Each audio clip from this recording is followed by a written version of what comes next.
Hello, my name is Hassan Sorrells, and this is the Leadership Lessons from the Great Books podcast, episode number 63, with my guest co-host today, a new guest co-host to the show. So we're going to welcome her in to the friendly confines of the Leadership Lessons from the Great Books podcast, Claire Chandler. Hello, Claire. Hi, Hassan. How are you? Great. And so we're going to be talking about today, our book today, is The Myth of Sisyphus by Albert Camus. And opening from The Myth of Sisyphus, I'm going to start right off here.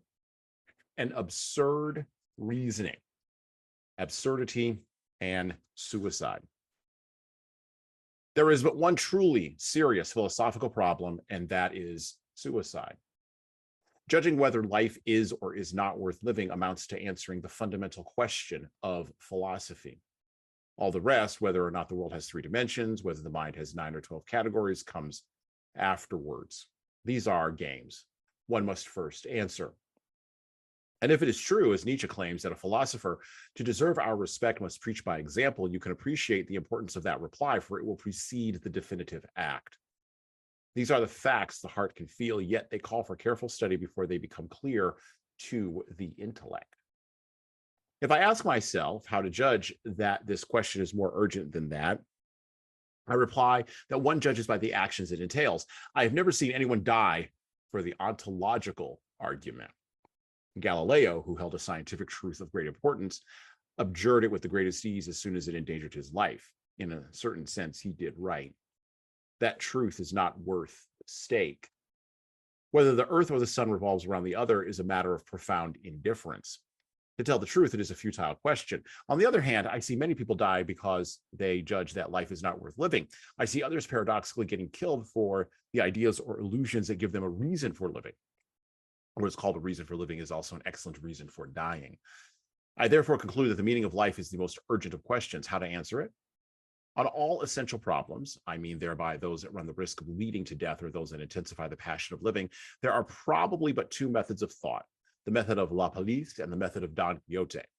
Solely the balance between evidence and lyricism can allow us to achieve simultaneously emotion and lucidity. In a subject at once so humble and yet so heavy with emotion, the learned and classical dialectic must yield, one can see, to a more modest attitude of mind deriving at one and the same time from common sense and understanding. Suicide has never been dealt with except as a social phenomenon. On the contrary, we are concerned here at the outset with the relationship between the individual thought and suicide. An act like this is prepared within the silence of the heart, as is a great work of art. The man himself is ignorant of it. One evening he pulls the trigger or jumps. Of an apartment building manager who had killed himself, I was told that he had lost his daughter 5 years before, that he had changed greatly since, and that the experience had undermined him.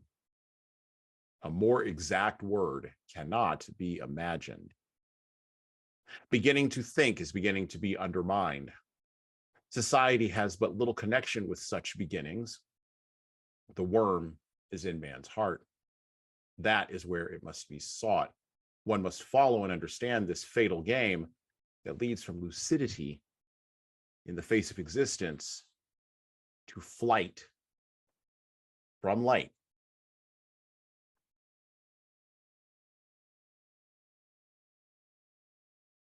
Let me pull something together for you from The Myth of a Man, made up man such as it were, but a myth of a man who was about as slippery as an eel. From his Wikipedia entry, where all great men eventually wind up in our world today. And I quote directly, in Greek mythological telling, Sisyphus was the founder and first king of Ephyra, supposedly the original name of Corinth. King Sisyphus promoted navigation and commerce, but was avarice and deceitful. He killed guests and travelers in his palace, a violation of guest obligations, which fell under Zeus's domain, thus angering the god. He took pleasure in these killings because they allowed him to maintain his iron-fisted rule over Corinth. Now, beyond just being an iron-fisted tyrant, Sisyphus fooled the god of the underworld when he mistakenly died and got the god locked up in chains. He also tried to kill his brother, just to go for the trifecta. And he tricked the gods after death a second time and was allowed to resume life above the surface of the earth when he should have been transported down to Hades. Sisyphus was a rogue. Sisyphus was a liar. Sisyphus was a cheater. He cheated on his wife several times, and he was even rumored to be the father of Odysseus. And we read Odysseus's tale a few episodes ago on this very same podcast. But the most anyone knows about King Sisyphus is about his punishment. And of course, Camus references this in his book, The Myth of Sisyphus, meted out by Hades. And Sisyphus's punishment was having to roll an immense boulder up a hill, only to have it roll back down every time it neared the top, repeating this action for an eternity, hopefully getting more and more lucid the entire time. Camus states in The Myth of Sisyphus that when the average person thinks about Sisyphus, quote, he must imagine Sisyphus is happy because the struggle itself towards the heights is enough to fill a man's heart. I don't know about that. And we're going to have an argument with Camus a little bit, or at least I'm going to have an argument with Camus. I don't know what Claire's going to do, but I'm going to have an argument with Camus today. I got a bone to pick with existentialists, just like I got a bone to pick with Nietzschean nihilists and post-modern Derridians, all who come from the same genus, which has the same nasty root in the Hegelian dialectic. Anyway, I'm gonna pick a fight today, and my guest co-host Claire Chandler is going to help me unwrap what, after getting about 3/4 of the way through The Myth of Sisyphus, I finally determined, because I was looking for the right term, right? It is an apologia, justification, such as it were, of despair and futility. And we're going to explore what that means for leaders and followers and all of us in the West during, as I've said before on the last couple of episodes of this podcast this month, during this month of pride in our country. And like I said, I'm going to do this with my guest co-host today from Talent Boost, and she's going to talk a little bit about what all that means, Claire Chandler. Welcome to the podcast, Claire. Thanks, Hassan. It's so great to be here. So let's start off a little bit with who you are and what do you do and why did you decide to walk into this contra Trump that I'm going through with the body politic culture, the West, America, and maybe even that wily French Algerian Albert Camus. Why did you walk in here today? It is not often anymore that I get to spend quality time with a deep thinker like yourself and really explore some of the great thinkers of our literature. It's been a long time, quite honestly, since I've had this pleasure. And so when we were introduced and got to talking, I thought, what a great opportunity to tap into that. My work, my practice is around helping leaders, helping their organizations find alignment, find their place in the universe. Kind of interesting because it's a little bit of a theme that Camus has explored. And I'm here specifically to really explore what the great books, the great authors can teach us about leadership, both leadership of self and leadership of others, because they are equally important in my mind. So it's interesting because a lot of what I focus on when I advise executive leaders and their workforces, their teams, I advise them on their quest for why, their quest for purpose, their alignment around a purpose. And I found myself almost smirking throughout The Myth of Sisyphus because, of course, his core thesis is around the absurdity of that notion. And so we won't get to the punchline, I'm sure, until a little bit deeper into the conversation. But I found myself drawing parallels between what he is exploring and thinking aloud about, and I think he would side with you on some very heavy criticisms of Nietzsche. That was abundantly clear throughout his manifesto here. But yeah, so I'm here for all of that, and I'm here for doing that at a deeper level. So I've been very much looking forward to this conversation. Awesome. You're here for it all. Well, that's good, as the kids say. You're here for it all. So we're gonna go off. Lately, I guess people have been saying go off and be a hero. I've heard that from my 25-year-old. So I guess we're gonna go off and be heroes today. I guess that's what we're going to do. I want to ask a follow-up question here. So you talked about leadership of the self, right? And this is something that is part of an overarching idea for this year in the podcast. So if you go and listen to our very first episode that we put out for this year on January 1st, and I said this was going to be the year that we're going to talk about taking action, right? Because a lot of the critiques of this podcast are that we are maybe too intellectual. Maybe we're thinking too deeply, right? We're not oriented enough towards action, and no action, at least in my opinion, as a leader, can take place unless you do some thinking first. As we talked about most recently in our episode on Saint Augustine and the City of God, Augustine talked about action all the time.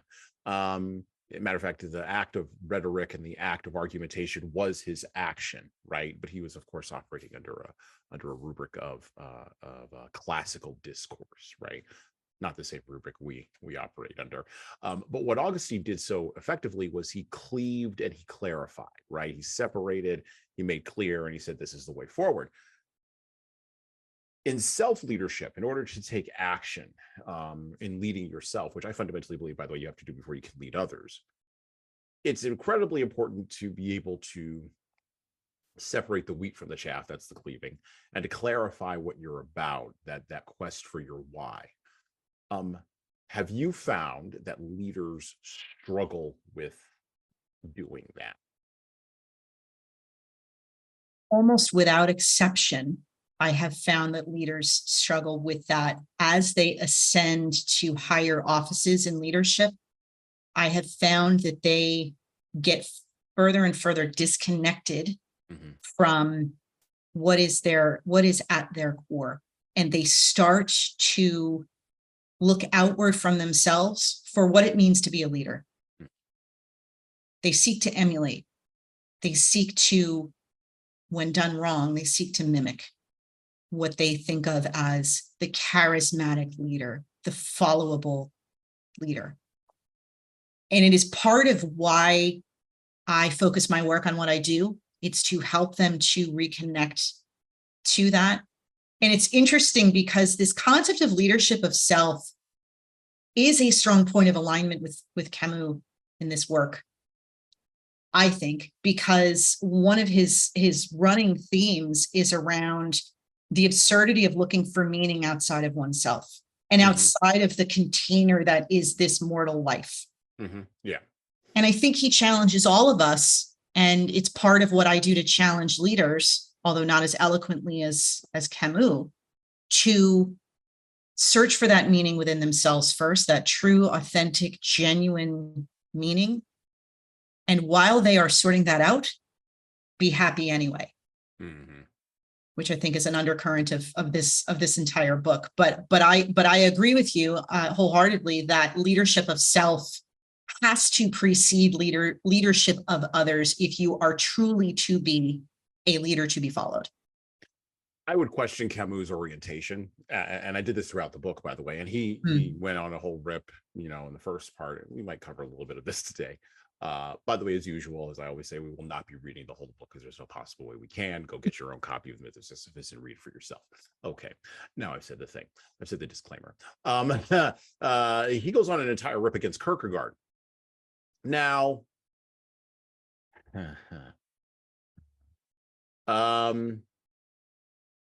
Kierkegaard wrote about orientation from a Christian perspective, but not like a pastor in a church, although he did have a pastoral and theological background, Kierkegaard did. And he came out of that in Europe. I believe his father was a pastor as well, so he was raised in the Lutheran faith, if I remember correctly. And if I'm wrong, everybody can correct me on that. But either way, anyway, Kierkegaard was sort of I think I'm sort of a secular Christian apologist. Think of it in that sort of mode. I'm wanting to have Christianity without Jesus, right?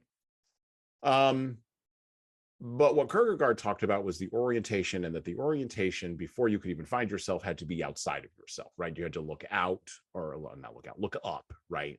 Before looking out or before looking in. Okay. And this next section we're about to read, this next piece we're about to read, Camus had a strong critique against that.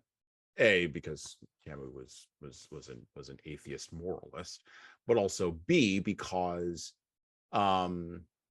he didn't consider or didn't think that external orientation mattered much.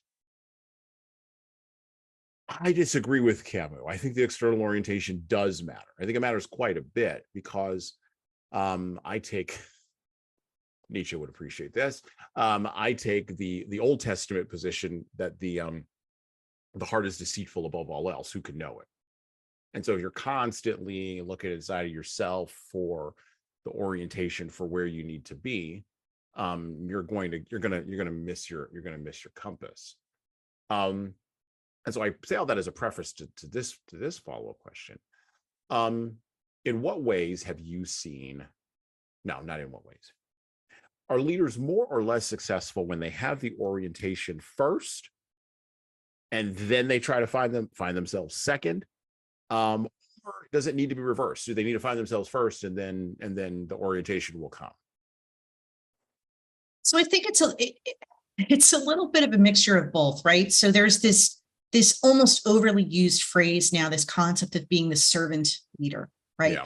To be a servant leader or a purpose-driven leader, you do have to be outwardly focused. You have to have an outward orientation that takes into consideration those people you are trying to coalesce around a shared mission or purpose, right? So there very much has to be a focus outward. It can't all be about sitting in your corner office and doing reflection and thinking about yourself all the time. Right. However, I have found that the most successful leaders are authentic to what they truly believe at their core from their source. So we could go down that rabbit hole if you'd like. Mm-hmm. But around what truly orients them, so that when they are opening the door of their executive office and going out amongst the people, Mm-hmm. they can do that with conviction, not from a place of trying to convince people to follow them, right? And I think the only way that you can do that is to be very dialed in and aligned with what you are put in that leadership position to accomplish through others, but also being very aligned with what authenticity looks like for you. And there is no one size fits all in that regard. So I do think it is both. I think it is a muscle that has to be constantly exercised, otherwise it atrophies. And I think it is a discipline, right? It is a discipline to be self-reflective and somewhat self-corrective, maybe not self-critical, but self-corrective around, am I truly showing up the way that I intended, the way that I can live with, and the way that is true to me? And that's some of the questions that leaders that I work with flat out ask, right? At the end of the day, at the end of the week, at the end of their tenure at this particular role, have they done enough to show up in ways that make them proud, so that the leaders, the people behind them can truly follow them along a path that has meaning? So, okay. So you said the word there, right? You said meaning, right? And we are in a meaning crisis. Fundamentally, this is a posture of myself and other guests who we have on this podcast, even some of the books that we read. But this is a fundamental posture that I take towards Western culture in our, in the year of our Lord 2023, right? We are currently in the midst of a meaning crisis. And by the way, a meaning crisis that Camus and many of Camus' ilk thought would only be temporary.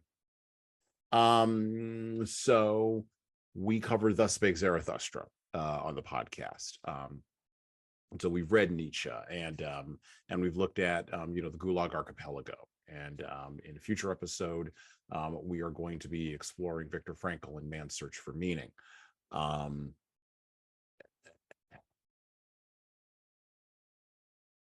As somebody put it in talking about large language models that I was listening to on another podcast that I listened to the other day, and I want to give appropriate attribution. This was somebody else's words, not mine. We've spent 200 years in the West tearing down religion and tradition and God. And now we're at a point where we need to find meaning, or no, we need those rock ribbed structures to help us with the things we have created, and we don't have them. And so now we're going to go down the road of sort of a Greek level of divination, but we're going to make it technological divination, the AI with no mind behind it. I think Camus would laugh, but I think he would be joined in his laughter by a guy like C.S. Lewis. And I don't think that's a good thing, by the way. I also think that leaders have a responsibility. You talk about meaning. I think that leaders have a responsibility to define meaning, and leaders have a responsibility to define, and I'm going to go all out here, capital T objective truth. Like, we have to say this is objective truth. But I don't know that we're in a space to be able to do that. That's why I started this podcast. I don't know that we're in a space to be able to do that without referencing those books and referencing those arguments and referencing those ideas, because we have thrown out that tradition in an attempt to free ourselves from some imaginary shackles that we, in a Rousseauian fashion, believed we were in chains somewhere around, or trapped within. I should say trapped within. And this is where I get to, like, the sort of idea of suicide here, right? So he's talking about physical suicide, but he's also talking about, he mentions this later on in the book, psychological, philosophical, metaphorical suicide. This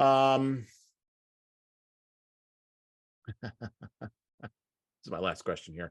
What happens when the suicide doesn't take? And I'm not asking this to be funny or cynical, but like we tried to commit suicide in the West at a societal level, and some would argue that is still going on. And I'll leave that aside for just a minute. But it doesn't seem to have taken, because there's always a problem. We'll go a little bit deeper into this a little bit later on, but there's always other people. There's always these other people who just don't buy into it. Like, he's got an entire passage in here, or not passage, entire section here about Don Juan. And I read this whole thing, and I thought, the first thing I thought was, only a man would think that. Yeah. Only a grown man who wanted to have sex without dating and fall into, like, would have thought Tinder was amazing. Only a grown man's going to write that, that's never actually been held responsible for his, shall we say, libertine behavior. And by the way, held responsible in all of the ways that men were traditionally held responsible for their libertine behavior. And yeah, I'm going here. Yeah, I am. When you watch the video of this, you'll see Claire's face. No, because I want to double dog dare you now to make the subtitle for this episode that Camus was the grandfather of Tinder. I want to just double down on that. Gotcha. Dare accepted. SEO, baby. That's right. Challenge accepted. I mean, that entire chapter on Don Juan is spoken exactly. It's written like a man who just wants to be a libertine. And right. Some woman would come along, any woman worth her salt would come along and just like, you just want to be a libertine. And it's cool that you think like marriage is absurd, but it's going to be absurd. You try to get in my pants too. Like, that's going to be absurd too. What we could all be absurd together. How about that, sir? And I grew up around women. I kind of have I got a wife, I got daughters. I think I got a fairly, Yeah. I got to chip off the old block of reality about what a woman might say. And so there's other people, there's complications, there's behaviors that don't fit into the space of the absurd. And you need meaning to justify all of those. But when you strip tradition away from meaning, then you don't have that. And then leaders, everybody struggles with alignment, struggles with orientation, struggles with meaning, struggles with capital T truth. I'm going to ask you the big question right now. How do we get out of that? How do we get out of that cul-de-sac? Because I've been asking this question for the last couple of years on this podcast. How do we get out of that cul-de-sac?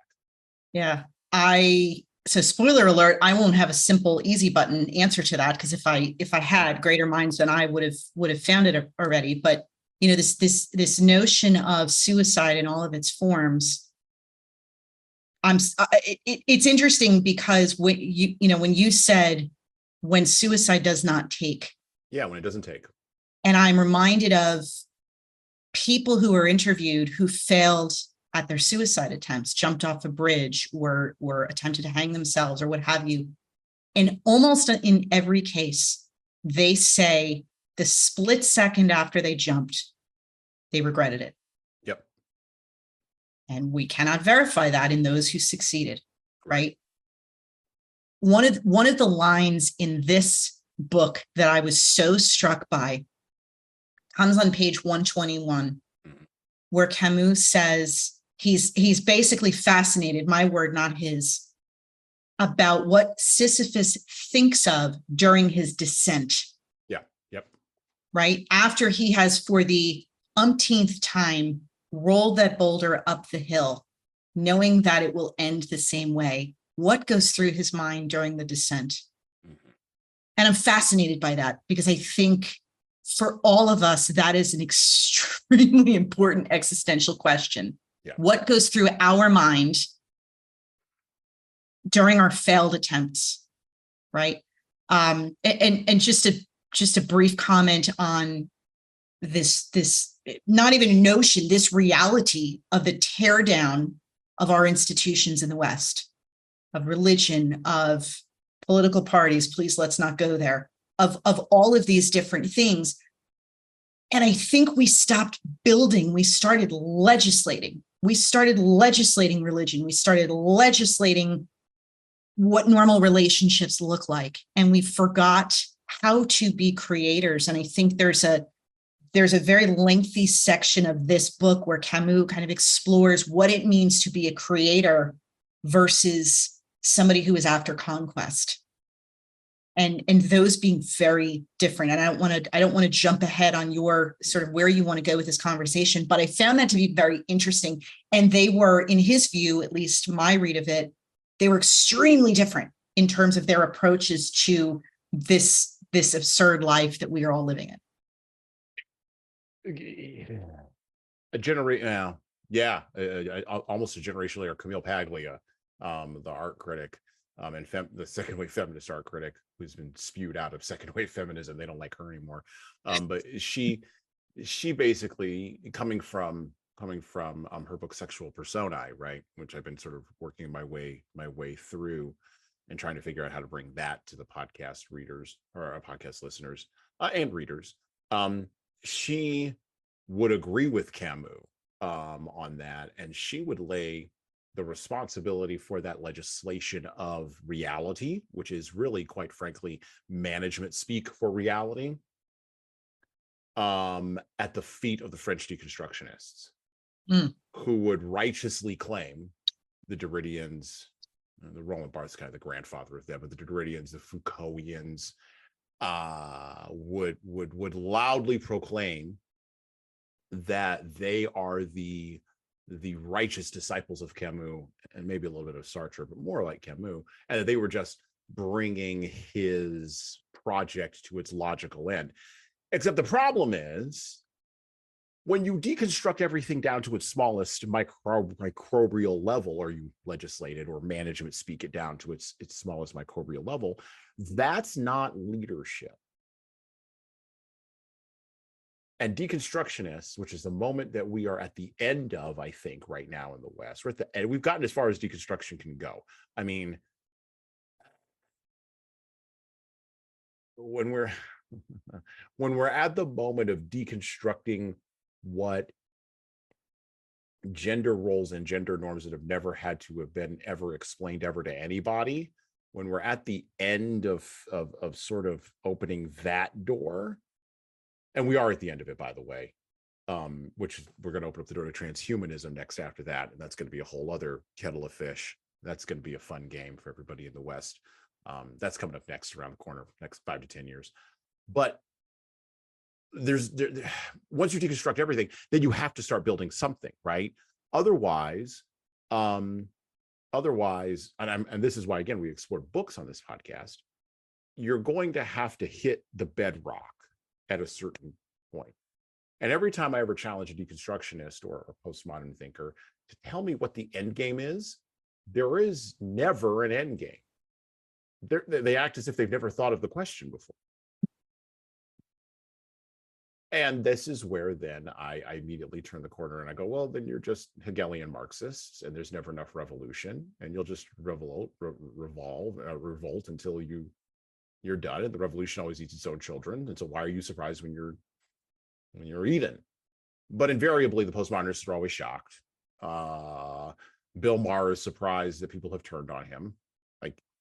And I'm not blaming Bill Maher. I'm just saying, like, he's an example of a name, of someone who's surprised that, like, the entire comment section underneath, the Real Time with Bill Maher Facebook post is full of people who are like, you've abandoned us.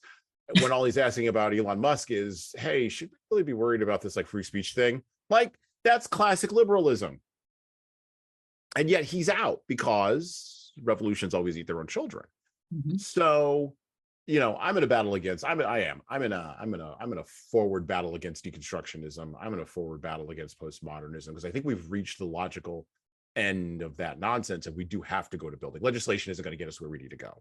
It isn't going to, it's not going to help us. And I love how you framed it in that sort of framing, because legalism is the last bulwark of any religion.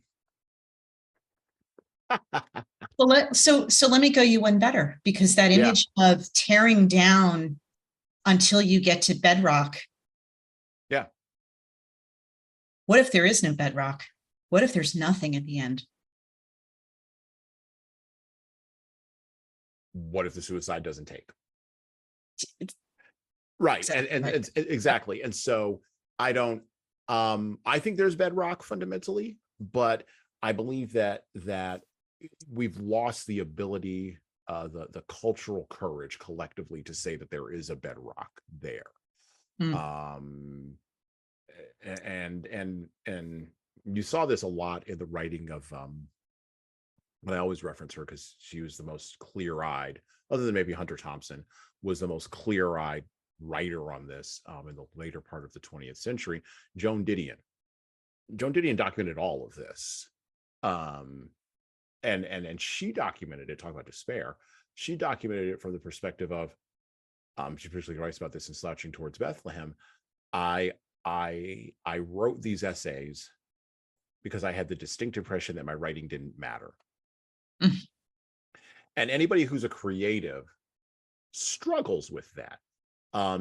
Engineers, doctors, lawyers, I don't think they struggle with that in the same way, because fundamentally, if you're an engineer of any stripe, if you're a doctor of any stripe, you heal somebody, you see the results. If you're an engineer, you build the bridge and it stands up. Like, you can go and walk to a place in your town or 4 towns over, or whatever, where the bridge is there. But if you're in the humanities and you came out of the English literature space, I came out of the art space. If you're in any of those spaces, what you make is fundamentally ephemeral. A climate change activist can throw paint on a, and I don't even like Picasso, but can throw paint on a Picasso. By the way, they never attack the Picassos, by the way. They attack the Renoirs or the Turners. Haven't you noticed that? I have noticed that. What is that? Well, I think I'm going to use religious language here. I don't think devils attack themselves. I don't think they attack each other. There you go. I think they understand something. They understand something in a religious way, but they're not using religious language. They understand that impulse in a kind of way that the vast majority of us just go, that's insane. That's absurd. Why would you? Well, and they're not throwing paint on Banksy because he's going to self-destruct his work anyway. So there you are. Exactly. Yeah. So there you are. They're not creating NFTs and then like throwing paint on the NFTs, right? Like, nobody's doing that. That would be absurd. Like, if you actually went and said to them, this is the thing that you probably need to be doing. So someone can do that to your work. If you're a musician, if you're a strumming minstrel, you know, someone can record your work, slap their name on it, and call it good. If you are a writer, and this is where large language algorithms are now scaring the hell out of all the writers, but if you're a writer, there is now enough data in the world, through your voice and the voice of others, to have some enterprising 12-year-old come along and dump it into a program and prompt it to sound like you and go off and make $1 million. So art has always been ephemeral, and I think people in the arts feel this creative sense of a lack of meaning more sharply than folks do that are in maybe the harder, whatever that may mean, sciences, or the harder spaces. But I always tell the STEM people this, and then you're starting to see this happen in medical schools, most notably now, where research studies are being rejected because candidates' DE&I statements aren't robust enough. That's actually happening right now. And STEM always thought it was going to be immune to this because we're about merit, or we're about the people who just do the research. And they don't understand, I don't think, the fundamental drive underneath there. And this is what we're talking about today. And that fundamental drive comes from a sense that absurdity is what we are in. And so how do you make sense? How do you make meaning out of absurdity?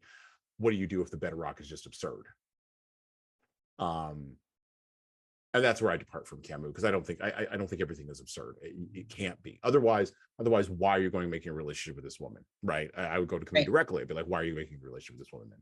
Like, fully follow through on your own philosophy, like walk it through to its logical end, fully live that out.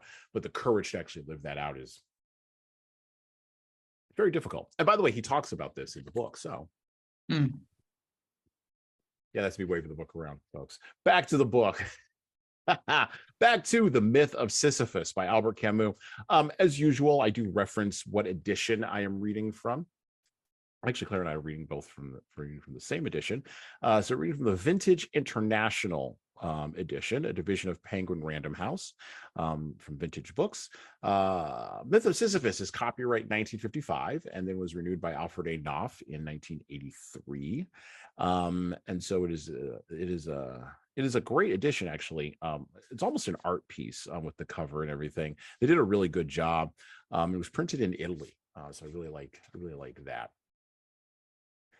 Back to the book, from The Myth of Sisyphus. All great deeds and all great thoughts have a ridiculous beginning. Great works are often born on a street corner or in a restaurant's revolving door. So it is with absurdity. The absurd world, more than others, derives its nobility from that abject birth.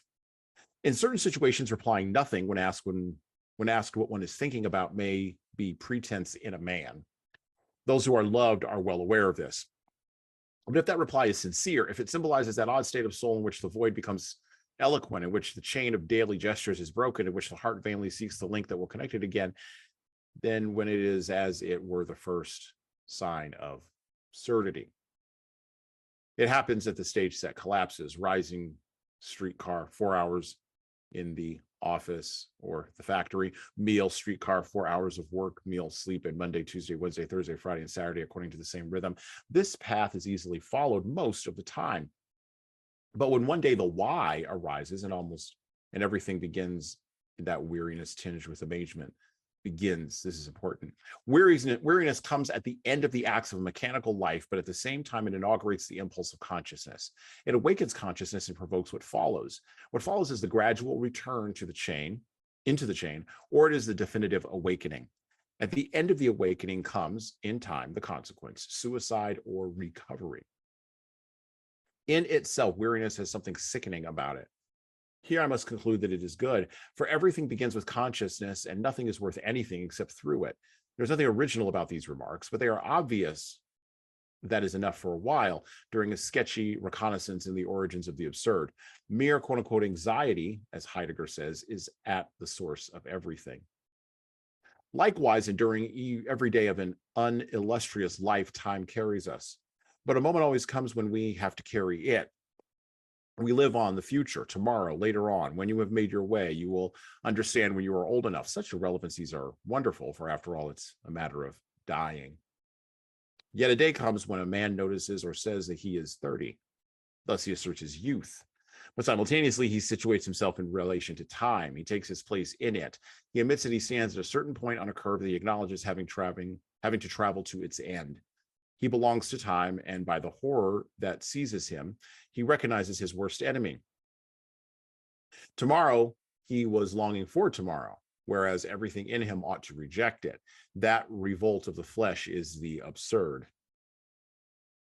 A step lower, and strangeness creeps in. Perceiving that the world is dense, sensing to what a degree a stone is foreign and irreducible to us, with what intensity nature or a landscape can negate us.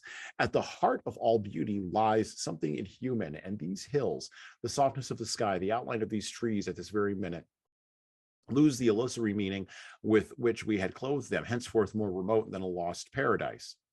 The primitive hostility of the world rises up to face us across millennia.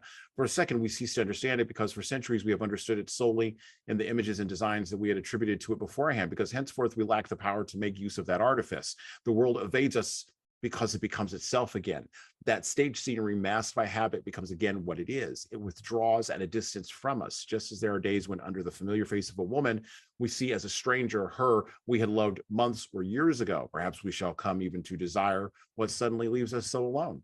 But the time has not come yet. Just one thing, that denseness and that strangeness of the world is the absurd. Men, too, secrete the inhuman.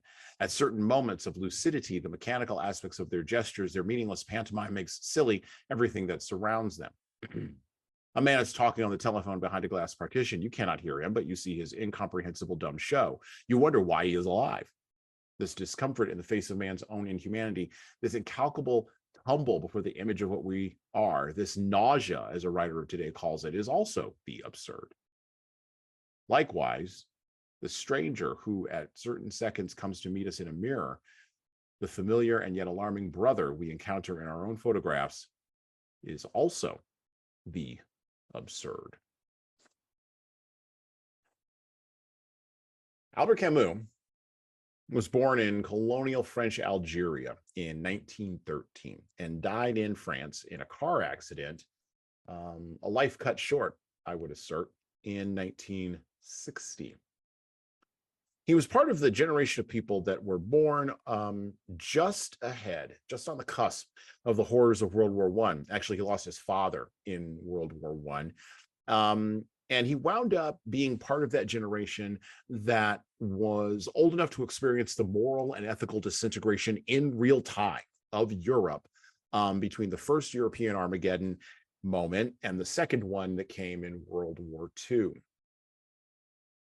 Camus was the youngest recipient at the age of 44 of the Nobel Prize in Literature for The Myth of Sisyphus in 1957. He was actually surprised that he got the Nobel Prize for Literature. He thought it would go to somebody else. Over the course of his life, he wrote several novels and philosophical essays expounding on his opposition to the existentialist theories. He wouldn't like being classified or clumped in with the existentialists, as people tend to do. And he really would not like being lumped in with Jean-Paul Sartre. But if you ever took a philosophy class in college, you know that you read Sartre and you read Camus, and then you're asked to find the difference. By the way, most of us in those philosophy classes struggle to find the difference between those two gentlemen's point of view. Camus' beliefs, because of that inability to maybe cleave and clarify on the part of critical analyzers of his work, his beliefs eventually became associated with existentialism, and they are viewed as an extension. In a lot of philosophical discourse, they are viewed as an extension of both the Nietzschean nihilistic worldview and are set often in opposition to a Kierkegaardian, as I already mentioned, worldview. And I think he's a lot closer to Kierkegaard than to Nietzsche. I think he's a lot closer to Kierkegaard than to Nietzsche, and I'll leave it at that for the moment. He did use the theories expounded in The Myth of Sisyphus to define absurdity, as we just read there, up the hierarchical chain. And I've talked about a hierarchical chain before, so let me be very clear on what I mean by this. I do believe that the fundamental nature of reality is a hierarchy, whether we like it or not. It's a hierarchy. We even classify and make patterns and rank order things. My mom used to say this very, very clearly when I was a kid. There's only one thing in a number one slot because it's number one. You try to put anything else in that number one slot, suddenly you got two things. Number one is always number one. That's why we have the number one. Either a 0 or 2 after that. Like, that's it. So we rank order things. We rank order ideas. We rank order concepts. We rank order feelings. We place things in a hierarchy. And then we expound that out into the larger world in which we live. In a family, there is a hierarchy, whether we want to acknowledge it or not. In a family, there is a hierarchy. In a community, there is a hierarchy. In the workplace, where Claire and I have made our bones, there is a hierarchy. Somebody's always at the top, or something is always at the top. And so Camus defined in that section there, absurdity up the hierarchical chain of being and thinking, because, as he states in the book a little bit later, the absurd is sin without God. By the way, sin comes from the Greek word hamartia, meaning to miss the mark, if you were an archer.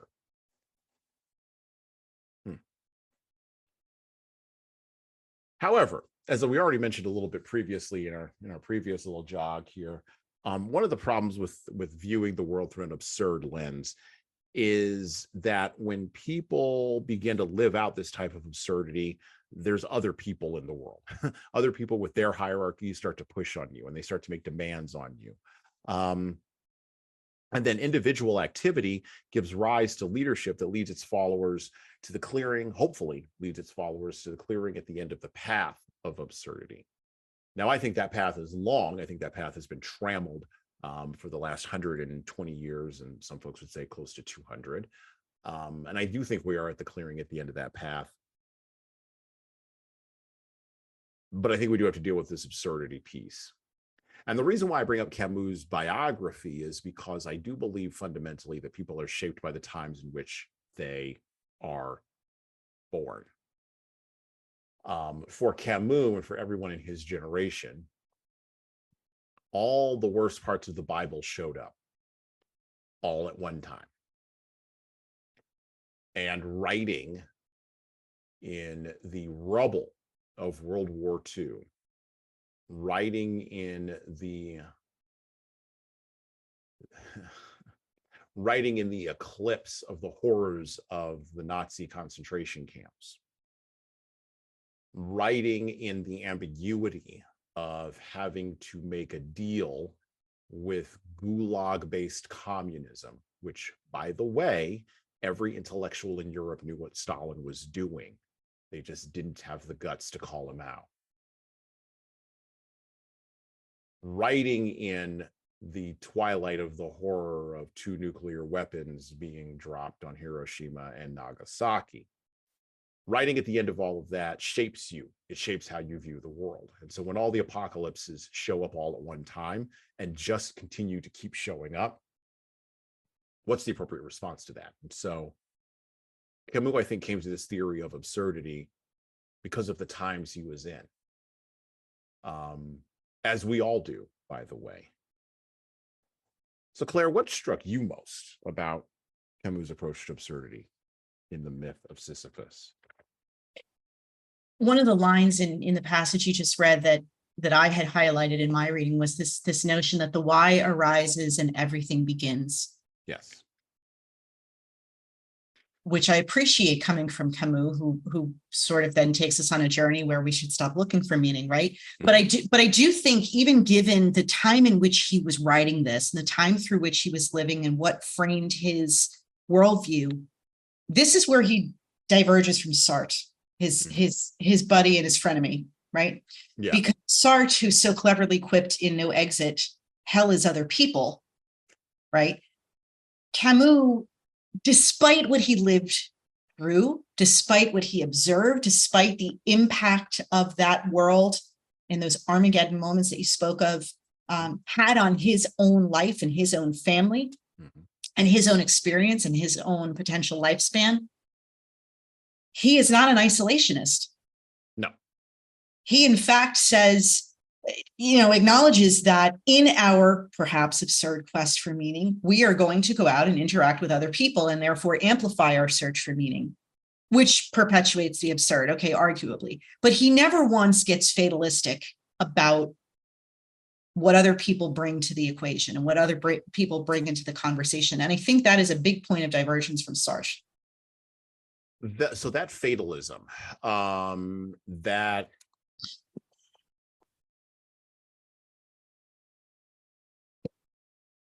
I would agree with you. I think Camus would say that fatalism wanders us too close to the edge of the abyss of Nietzschean nihilism, and we can't fall into that. But I think Camus was naive because, and we see it played out in our own time. So you have leaders who will use the language of postmodern discourse, but have zero clue where that language came from. They don't even know it's the language of postmodern discourse. And by the way, when you tell them that, this is one of the struggles we've had on this podcast, when you tell them that and when you point it out and when you hammer it, they just go, well, that's just the way I talk. Or they go, it doesn't mean anything, it's just words. Or even more cynically, and this is falling into the abyss then, well, I got to say what I got to say in order to convince these people and to convince these people and to persuade them and to move them. And I'm going to use whatever tool I've got. And it doesn't really matter what my own internal actual beliefs are. There doesn't have to be alignment there. Like, I got to make money, which is all of the worst successes of capitalist-driven materialism, which is where you get the capitalistic critique that we're all in now. But the worst successes of the capitalist-driven motives for business or for leadership. And the tragedy is, it's not just leaders in business who are using this language because they don't know where it came from. It's leaders in the capital C church. It's leaders in your civic community. It's leaders in your volunteer group. It's leaders in your mom or dad cookie patrol, right? Like the language of, there's an idea that we explored when we were reading Virginia Woolf, Mrs. Dalloway. Interesting book. I wouldn't say great, but interesting book. And well, it's interesting because what it does is it really lays bare the ways in which Virginia Woolf really sort of adopted these luxury ideas because there was no penalty to her for failing to live up to them. So she could afford to be a feminist because she didn't have to go be a washerwoman. The person who's the washerwoman in like 1923, she can't afford to be a feminist. She's got to live in the world. Now, a person with, and by the way, this is the idea of a luxury idea is not something that I came up with. That comes from Rob Henderson. But it equates to an idea that goes way far further back than this. I mean, it goes back to Plato. But it's this idea that there are certain beliefs about how the world works and the structure of reality that people who can afford to basically buy themselves out of the consequences, either materially, psychologically, emotionally, they can afford to have those ideas, but the rest of us can't. We have to operate in a different kind of way. And so this creates a two-tiered system, a two-tiered hierarchy, such as it were.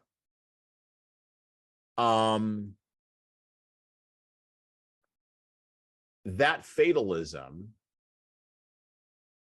can afford to not be adopted by people with the luxury ideas of existentialism.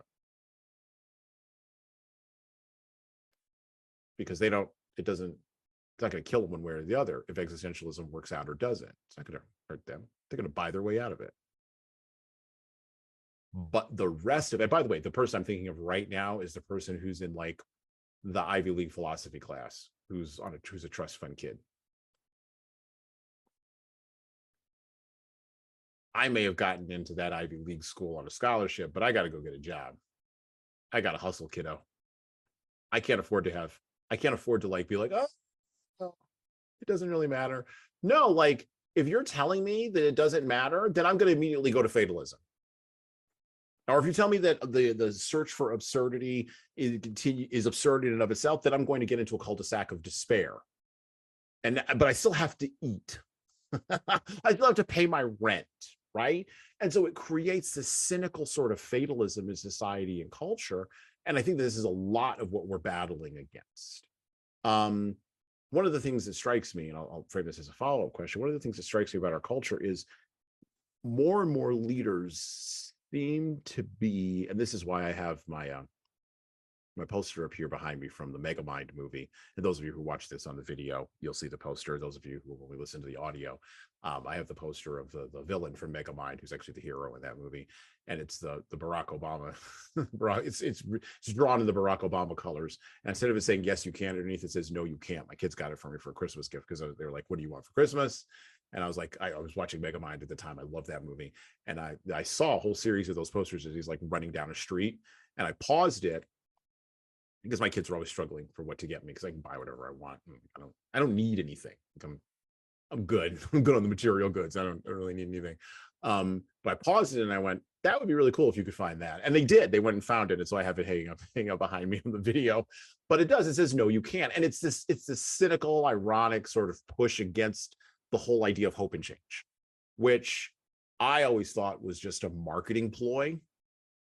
But for people who have fallen into the fatalistic abyss, they needed that. And so the question is, how do we provide people hope in a world of absurdity? Because I don't think Camus can answer that question. Matter of fact, he doesn't even touch on that. He kind of dances around the edges of it, but he's not getting there. And by the way, that's part of that whole luxury belief thing. He doesn't have, because it doesn't impact him one way or the other. He doesn't have to think about it. Well, and especially for a person as Camus who grew up through and observed world wars and Armageddon moments. Oh yeah. He could not, even the great Nostradamus could not have predicted the circus of world leaders we are living among as our contemporaries right now. Oh yeah, no, please. So and so I think, so again, you're posing another question that there is no easy answer to. And I think part of that is I'm thinking about the washerwoman versus the kept woman who can opine on feminism without consequence. That is the dividing line. We have people in leadership positions. Notice I did not say leaders. People in leadership positions who have generated literally a cult of personality around this persona that I can do anything I want, say anything I want, be anything I want, and there are no consequences. And they are setting up an expectation that if you follow me, you can live this life as well. And those of us who live in the real world and realize that there is absurdity to it all know that that is not true. Or those of us who live in the real world and realize that there's consequences and that at a certain point there has to be an adult in the room. This is another kind of area that we've been kind of going off on the podcast lately, because I am convinced that we are really down as a culture. We're really down to, there's probably only one adult left in any given room at any given time. And by adult in the room, this has nothing to do with age, although it is very often associated with that, but it doesn't have anything to do with age. It has to do with the person who in the room says, after all of the hyperventilating and all of the emotional appeals and all the marketing is done, no, we're not doing that because it doesn't make logical sense and it doesn't match reality. And by the way, even more than the logical sense part, if we logically followed through to the cul-de-sac or the clearing at the end of the path of where your absurd hyperventilating winds us up at, we will be in chaotic destruction with even larger problems. So no, we're not doing that.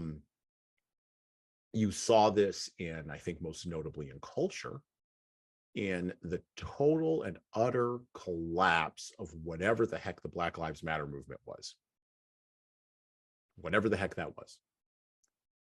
Now, I'm not arguing or I'm not asserting that Black Lives Matter or don't matter. This is irrelevant to that. I'm not even asserting that about what we should do about statues, reparations, or any of that. That's a different thing altogether. I'm not asserting anything about race. I'm looking at the movement as a communication and leadership mode in and of itself. And that whole thing collapsed because there was one adult in the room that said, no. And by the way, it's an adult you've never heard of, who doesn't tweet. They're not on LinkedIn. You can't find them. They probably only get paid $75,000 a year. And they worked their way to the top of whatever that organization was or the movement was. And they finally looked around and said, no, we're not. We're done. Because the logical end of this is not a place where we want to go. I worry we're down to the last adult in the room, in a lot of rooms. And that really is concerning to me. As it should be, because we are now globally flirting with fatalism. Right. Because how many conversations have you been in, and I've been in them numerous times, especially lately, where someone says, when will there be consequences for X person's behavior? Right. And I think if Camus were here in this conversation, he would say, it is your persistent waiting for that before you live the life for as many days as you have left. This is a man who died in a car accident that clearly he didn't see coming, right, a mere handful of years after he wrote this. Mm-hmm. And I think that's part of where because we have to get to a point where we say, I cannot shape my life, my worldview, my mentality, my search for my own meaning, whatever that looks like, and my search for my own happiness, which is elemental to me, by waiting for consequences for other people's actions and behavior. I just can't, because then I'm on the timeline, not mine. Well, if you're waiting for consequences for other people's behavior, if you're waiting for the SEC to go get Sam Bankman-Fried, that's a luxury belief. Right. That's a luxury. That's not, you haven't negotiated the appropriate sacrifices with reality. You're sort of wandering into, well, you know, you're wandering into Cain and Abel territory now, except you're Cain. You're a happy-go-lucky Cain, don't get me wrong. You're not a murderous rage Cain, not yet anyway, but you're going to get there as you see fewer and fewer consequences coming to who you perceive as being Abel. But okay, let's just leave that aside for a minute. You're wandering into that. And you know, you look at the story of Cain and Abel, you know, the reason why Cain got in trouble with reality, which is framed as God in Genesis, the reason why he got in trouble, the reason why his sacrifices were rejected was because he wasn't making the appropriate sacrifices. He was waiting around for Abel to have consequences. He was waiting around for the lightning to come out of the sky and kill Abel. And it didn't. Yeah. But this brings us back to your original question around, given all of this, this absurdity of now, this absurdity of seeming lack of consequences, and this absurd waiting for that to happen before life can begin for me, right? There has to be, and as you said, we are down to likely one adult in every room. Mm-hmm. Oh yeah. It will have to come down to a couple of brave souls who take accountability. And the first couple who do and who demonstrate accountability will be sacrificed for the movement. Yeah. Right? Because it won't take one person to say, it's going to stop with me. I'm going to own this and I'm going to take whatever consequences come from that. They will not be exalted as a hero. They will be scapegoated. Oh yeah. But it will be the beginning of something. So is that where hope lies? Does hope lie in the scapegoat? Because I'm about to bring up Jesus, and I mean that's the framing of Jesus. If you take away all of the theological and religious implications, I mean, that's he took upon all the sin and all the evil onto his shoulders. Yes, right, and he's the ultimate. Again, if you take away all the theological framing, the ultimate perfect person who is completely sinless, who never missed the mark, never committed hamartia. Right. And I do think that the transcendent spirit that is opposed to fatalism and anarchy and chaos, and there is a transcendent spirit that's fundamentally opposed to that. I, as a person coming out of a Christian worldview, I call that person God, but your mileage will probably vary. So that spirit fundamentally opposes anarchy and chaos and despair and even absurdity, because that and that spirit is the spirit that gives hope. And I'm going to frame this in cinematic terms so that people can kind of understand where I'm going at, or what I'm getting at. The movie that fundamentally lays this out is Lord of the Rings, actually, the second Lord of the Rings movie, The Two Towers, when Gandalf comes back, and he's resurrected after his battle with the Balrog. Again, a Jesus metaphor there. This is what Tolkien was getting at, right? And it's beautifully filmed in the movie. And he comes back and he was Gandalf the Grey, now he's Gandalf the White, and he steps out and all these things happen. And he says the great line, "Behold, I have returned. No, behold, I come back at the turn of the tide." Love that line, right? That's who you're talking about, right? That person is going to go fight the Balrog. That person is going to say, "No, it's me. I'm going to go do that." I think there's so many Balrogs. There's so many opportunities. And this is one of the points that we try to get across on this show. There's so many opportunities to be Gandalf. There's so many opportunities to lead the hobbits. And the hobbits are desperate. They want somebody to lead them. Because I've been in those conversations too. But the hobbits aren't going to be in the office of the President of the United States. And the hobbits aren't going to be winning Grammy, or not the hobbits, the Gandalfs aren't going to be in the office of the President of the United States. Gandalfs aren't going to be winning Grammy Awards. Gandalfs aren't going to be on a Netflix show. We're looking in the wrong spots for those people. Where Gandalf is going to show up is at the Mommy and Me bake sale on Tuesday at 4:30. Sorry, that's where it's going to show up. That's where she's going to show up. Gandalf is going to show up on the manufacturing line in Alabama at Lockheed Martin at 3:00 in the afternoon when there's a problem and the whole line shuts down and now it's got to get fixed. Gandalf is going to show up in the city council meeting in, I'm going to name a hot button place here, the city council meeting in San Francisco, where the mayor says something stupid and the city council member goes, "Actually, that doesn't match reality." And those Gandalfs are going to show up, but behold, to paraphrase again from Lord of the Rings, the hour is late in the West. But look, your analogy did not know you were going to go there with Lord of the Rings, so I applaud you, sir. But I've got an encyclopedic mind. Well, and I love it. This search for Gandalf, this invitation that you have just sort of extended to us to go find that being in by the way, the hobbits weren't looking for. Well, the hobbits weren't looking for Gandalf. They were just leaving their lives eating second breakfast. Yeah, like they didn't expect him to show up. But there was not one hobbit who was going to step up and say, "I shall lead. I'm going to do it." Right. But I find it interesting. You asked me, kind of how I felt about Camus' sort of definition of the absurd. And I have to tell you that even though he denies it, there is an inherent hope in his definition of absurdity. And he refutes that throughout the book. But I see this latent sense of,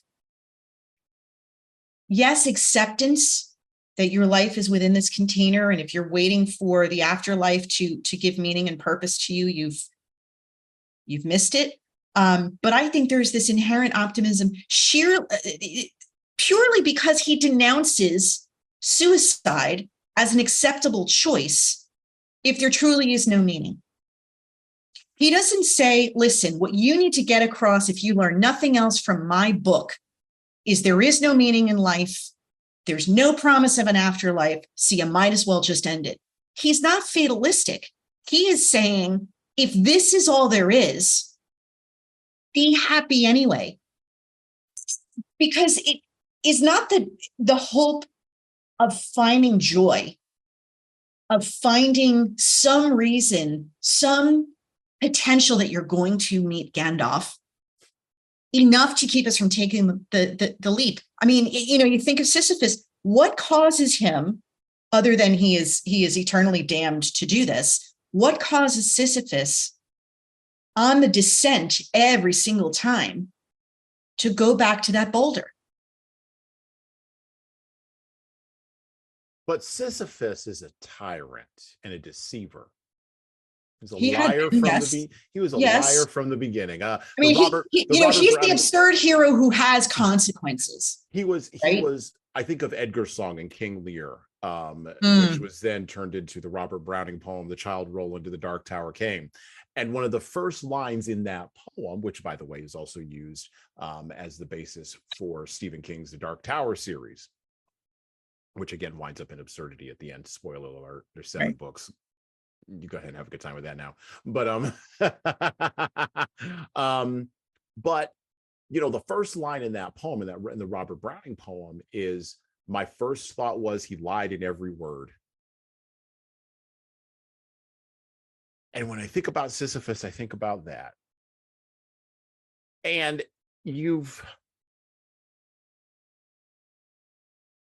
the punishment for lying and deceiving is Sisyphean activity. Okay. So maybe we should do what Solzhenitsyn and even Viktor Frankl would recommend, is recognize, they would recommend 2 things. 1, recognize the tyranny. And by the way, these are both guys, Solzhenitsyn in the Gulag and Frankl, who went to the concentration camps. Remarkably similar experiences, by the way. Meaningless work, right? The sign at the top of Auschwitz says Arbet macht frei, work will make you free. That's a joke at the end of your life. And not a particularly funny one either. Sisyphean labor is a punishment for lying. I think Camus misses this. What is Sisyphus thinking when the boulder rolls downhill? I hope he's thinking, not I hope, he should be thinking, wow, I probably shouldn't have lied. Well, and so you read my mind, because I am fascinated to know what he's thinking on the descent. And I can almost guarantee, sorry, Siri, I can almost guarantee you that he's not thinking, yeah, but I deserve that. No, he's not, because he has his pride, which is the ultimate, which is also. So what do you think he's thinking? Because so now I'm going to be on a quest, and maybe I'll find Gandalf to help me. Yeah. What is he thinking on the descent? Because the upward climb is the same every time.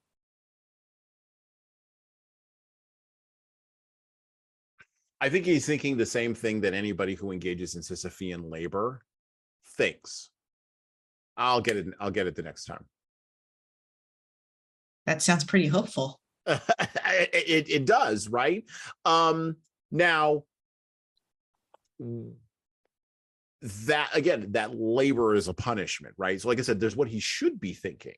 He should be doing penance. And by the way, one of the interesting things about the myth of Sisyphus is that this was one of the myths that very much was challenged and rejected by theologians, interestingly enough, in the Middle Ages, in a post-Augustine, pre-Thomas Aquinas kind of era of Christianity, that interesting, like 1,000-year block that no one seems to know what to do with, where a lot of things happened and we mistakenly call it the block Dark out. Yeah. We mistakenly call it the Dark Ages. It wasn't dark. The lights were on. There was nobody home.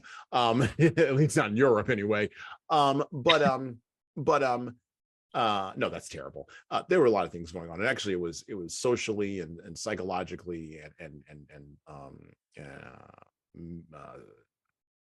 socially rich time. A lot of things were happening, not just in Europe but other parts of the world. But one of the challenges of that time was, how do you fit the myth of Sisyphus into a Christian dialectic, right? And you really can't. And so the church fathers were like, no, we don't even talk about it anymore. And what's interesting is the myth of Sisyphus really came back into popularity, and began to grow in popularity as a reference to labor that was meaningless, with, of course, the Industrial Revolution.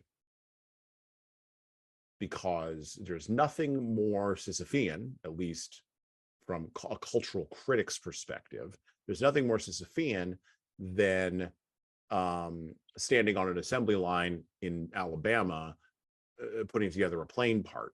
And no, I didn't say a being plane. just another cog in the wheel. Being just another cog of the wheel, right?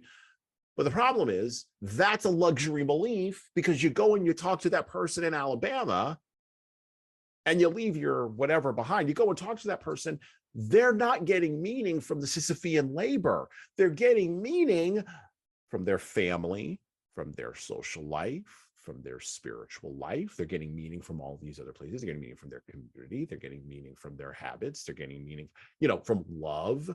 And so again, this is my pushback on Camus. There's all these other areas that exist that cannot be defined as absurd. They just can't. I don't define my relationship with my 6-year-old as absurd. I don't find define my relationship with my wife is absurd. If I did, my wife would probably have a problem with that. And again, this goes back to the Don Juan idea and the Don Quixote idea, that he kind of explores in there a little bit. And I do think men and women, by the way, look at this differently. I don't think that this is a shared idea. This is where you get Simone Beauvoir and Jean-Paul Sartre kind of doing this, right? Because biology does drive some of this, and is an undeniable driver. But I think Sisyphus, I think he's thinking, yeah, I'll get it the next time. I also think, and this is something else that Camus touches on but doesn't quite fully explore, and I wish he'd done more of this, time. Time is the factor. So you mentioned that he died in a car accident. He did not. As William Shatner once sang, "We're all gonna die." We just are. His great album Has Been. He even says, one of the lines in the song is that he's reciting that by the time I hear this, I might be dead. Well, and you mentioned Elon Musk before. He's famous for having said, it is my dream to die on Mars. I just hope it's not on impact. Right. Right. Exactly. So that's actually kind of funny. That's actually humorous. But I think that Sisyphus doesn't have a concept that he's going to die. But he's not a god, but he's a king, so we can put whatever we want in that myth. We, however, out here in the world that we live in, we struggle because we know that our lives are going to end. I think life expectancy now in the United States for men is 70 something, 67 something, and for women it's the mid 70s or something on average, right? Obviously there are people who live longer, there are people who live shorter lives. I was recently talking with somebody who works in the long-term care and assisted living industry. Average age of a person coming into long-term care, even just 30 years ago, was 65. Average age now is 80. People are living longer, right? People are working longer. People are searching for meaning in various places longer before they finally give up. But time gets us, because we don't think, Neil deGrasse Tyson's point, we don't think astronomically or universally. We think personally and locally. That's right. And so I don't know that Sisyphus is thinking anything more than I'm going to grab that, because he's not grabbed by time. He doesn't know that there's no clock there wherever he's pushing the mountain. There's no clock there. Right.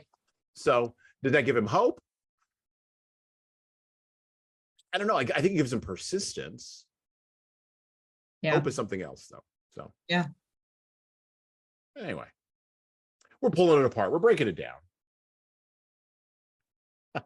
Let's go back to the book. Let's skip ahead a little bit. So let's go to some other ideas. We're going to move ahead in here. And we're going to pick up with the idea of, reason and irrationality and the monsters we create sometimes that come out of that. So back to the book, back to The Myth of Sisyphus by Albert Camus. It is futile to be amazed by the apparent paradox that leads thought to its own negation by the opposite paths of humiliated reason and triumphal reason. From the abstract god of Husserl to the dazzling god of Kierkegaard, the distance is not so great. Reason and the irrational lead to the same preaching. In truth, the way matters but little. The will to arrive suffices. By the way, that pause, that's very Nietzschean idea there. The will to power there. Careful there, Camus. Back to the book. The abstract philosopher and the religious philosopher start out from the same disorder and support each other in the same anxiety. But the essential is to explain. Nostalgia is stronger here than knowledge. It is significant that the thought of the epic is at once one of the most deeply imbued with a philosophy of the non-significance of the world and the one of the most divided in its conclusions. It is constantly oscillating between extreme rationalization of reality, which tends to break up that thought into standard reasons, and its extreme irrationalization, which tends to deify it. But this divorce is only apparent. It is a matter of reconciliation, and in both cases, the leap suffices. It is always wrongly thought that the notion of reason is a one-way notion. To tell the truth, however, rigorous it may be in its ambition, this concept is nonetheless just as unstable as the others. Reason bears a quite human aspect, but it also is able to turn toward the divine. Since Plotinus, who was the first to reconcile it with the eternal climate, has learned to turn away from the most cherished of its principles, which is contradiction, in order to integrate it into the strangest, the quite magic one of participation. It is an instrument of thought and not thought itself. Above all, a man's thought is his nostalgia. Just as reason was able to soothe the melancholy of Plotinus, it provides modern anguish the means of calming itself in the familiar setting of the eternal. The absurd mind has less luck, for the world is neither so rational nor so irrational. It is unreasonable and only that. With Husserl, the reason eventually has no limits at all. The absurd, on the contrary, established its limits since it is powerless to calm its anguish. Kierkegaard independently asserts that a single limit is enough to negate that anguish, but the absurd does not go so far. For it, that limit is directed solely at the reason's ambitions. The theme of the irrational, as it is conceived by the existentials, is reason becoming confused and escaping by negating itself. The absurd is lucid reason, noting its limits. Only at the end of this difficult path does the absurd man recognize his true motives. Upon comparing his inner exigence and what is then offered him, he suddenly feels he is going to turn away. In the universe of Husserl, the world becomes clear, and that longing for familiarity that man's heart harbors becomes useless. In Kierkegaard's apocalypse, that desire for clarity must be given up if one wants to be satisfied. Sin is not so much knowing, if it were, everybody would be innocent, as wanting to know. Indeed, it is only the sin of which the absurd man can feel that it constitutes both his guilt and his innocence. He has offered a solution in which all the past contradictions have become merely polemical games. But this is not the way he experienced them. Their truth must be preserved, which consists in not being satisfied. He does not want preaching. By reason, he wants to be faithful to the evidence that aroused it. That evidence is the absurd. It is that divorce between the mind that desires and the world that disappoints. My nostalgia for unity, this fragmented universe, and the contradiction that binds them together. Kierkegaard suppresses my nostalgia, and Husserl gathers together that universe. That is not what I was expecting. It was a matter of living and thinking with those dislocations, of knowing whether one had to accept or refuse. There can be no question of masking the evidence, of suppressing the absurd by denying one of the terms of its equation. It is essential to know whether one can live with it or whether, on the other hand, logic commands one to die of it. I am not interested in philosophical suicide, but rather plain suicide. I merely wish to purge it of its emotional content and know its logic and its integrity.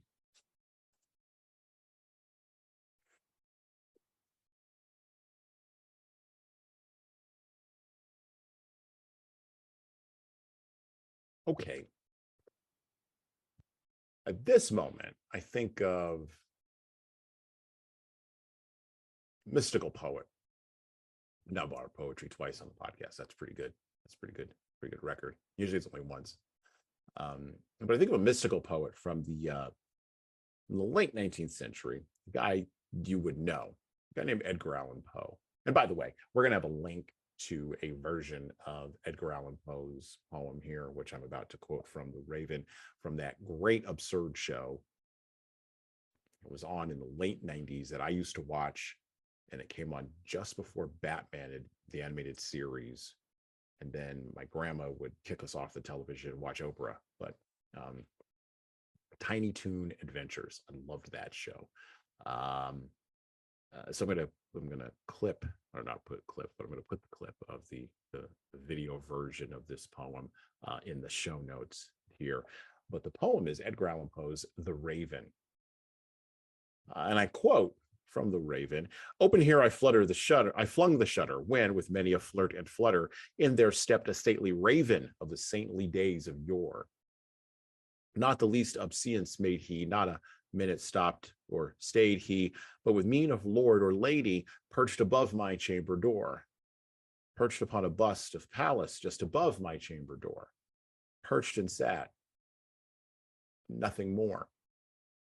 Then this ebony bird beguiling my sad face fancy into smiling, by the grave and stern decorum of the countenance it wore.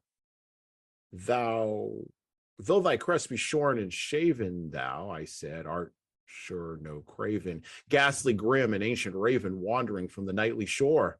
Tell me what thy lordly name is on the night's Plutonian shore." Quoth the Raven, "Nevermore."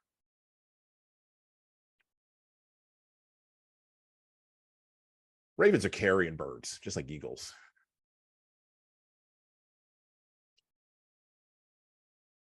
Sisyphus irritated the gods because he was a liar and a cheat. Camus lived in the wreckage of a European experiment that didn't quite work out. And by the way, everybody was clamoring for wreckage starting in the 1840s. Everybody wanted the European experiment, at least the intellectuals wanted the European experiment to go away, and thought that it would be glorious to have a world war. Huh. By the way, they actually wrote that down. If you go back and read the European intellectuals from like 1840 to 1840 is a little early, 1850 to 1914. And then they all went and died in the trenches in World War I. Not to be ironic, and I'm not being funny here. That's what happened to them. Camus grew up in all of that. And he grew up at a time when there were monsters with carrion birds perched on their shoulders everywhere. And Camus' solution was to mock the monsters and declare freedom from them. But the leaders and followers that always show up, because here's the problem: the apocalypse is always happening, and then there's always people afterward. They're always rebuilding, and the leaders and the followers that showed up to rebuild the ruined European capitals, well, there was no transcendent moment, right? There was just rebuilding. Jesus did not return.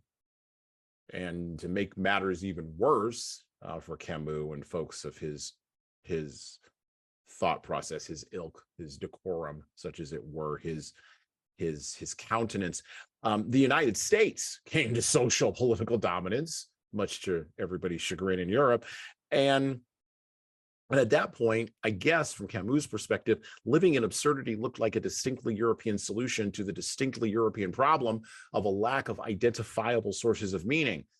Since, of course, Nietzsche declared God dead, because what were you going to do? But there hasn't been an apocalyptic world war for about 80 years in the West. The West has not gone to war with itself in 80 years. I'm firmly convinced that that's a streak we should probably keep going. And we've got postmodernism, and we already mentioned this on the podcast, that seeks to fill the vacuum created by a lack of meaning. That starts with deconstructionism, but then turns to cynical capitalism, turns to market solutions, and now has turned to ideologies and isms to fill that vacuum, fill that void. Einstein was correct. Yeah, Einstein. Einstein well, Einstein was correct. I'll grant him to that, or give it to him. I'll give him the credit. He was correct in that nature abhors a vacuum. Even the nature inside of us abhors a vacuum, and the vacuum of meaning had to be filled by something, but those things didn't fill the vacuum, and so we can't deconstruct the lack of meaning itself. Or we could, but then we wind up with carrion birds, maybe not on our shoulders, but on our windowsills, squawking at us nevermore. And we don't really know how to deal with that. Claire brought up cult of personality, and I didn't really jump on that. Kind of let that go, but I think we have a cult of personality combined with a cult of youth, because youth has promise and youth has hope, because time defeats us, right? But the problem with the cult of youth, and we already mentioned this in a shorts episode, gosh, I think episode number 83 or might have been 79. It's one of those. Go back and listen to all the shorts episodes. They're really good listening. There's only 6 to 8 minutes. It's not that long of your time. But those cults of youth, those cults of personality, and the cult of personality, by the way, was brought to us by Steve Jobs. Many of you are listening to me on Apple devices. The cult of personality was brought to you by Steve Jobs. He was the first one to really push that up the hierarchy past where it probably should have been. That cult of youth, that cult of personality, has created leaders who lack meaning. And I'm not talking about from a particular age perspective. I'm talking about from a meaning perspective. And so how do we solve the meaning crisis, Claire? How do we've been dancing around it and kind of exploring it a little bit with fatalism, or where do you find hope in absurdity? I'm just going to go right to it. How do we solve the meaning crisis in our time? What's the answer? And yes, I know. There's a lot of people working on it. And maybe it's not one answer. Maybe it's an aggregate of a collection of answers. But we seem to be resistant to going back to tradition, except for in certain quarters where they're fine with that. But how do we restore meaning? How do we do that for folks? How do leaders do that? Because meaning isn't going to be in a cult, whether it's a personality or youth. Cults are always a bad thing, by the way. Kids, don't get involved with cults.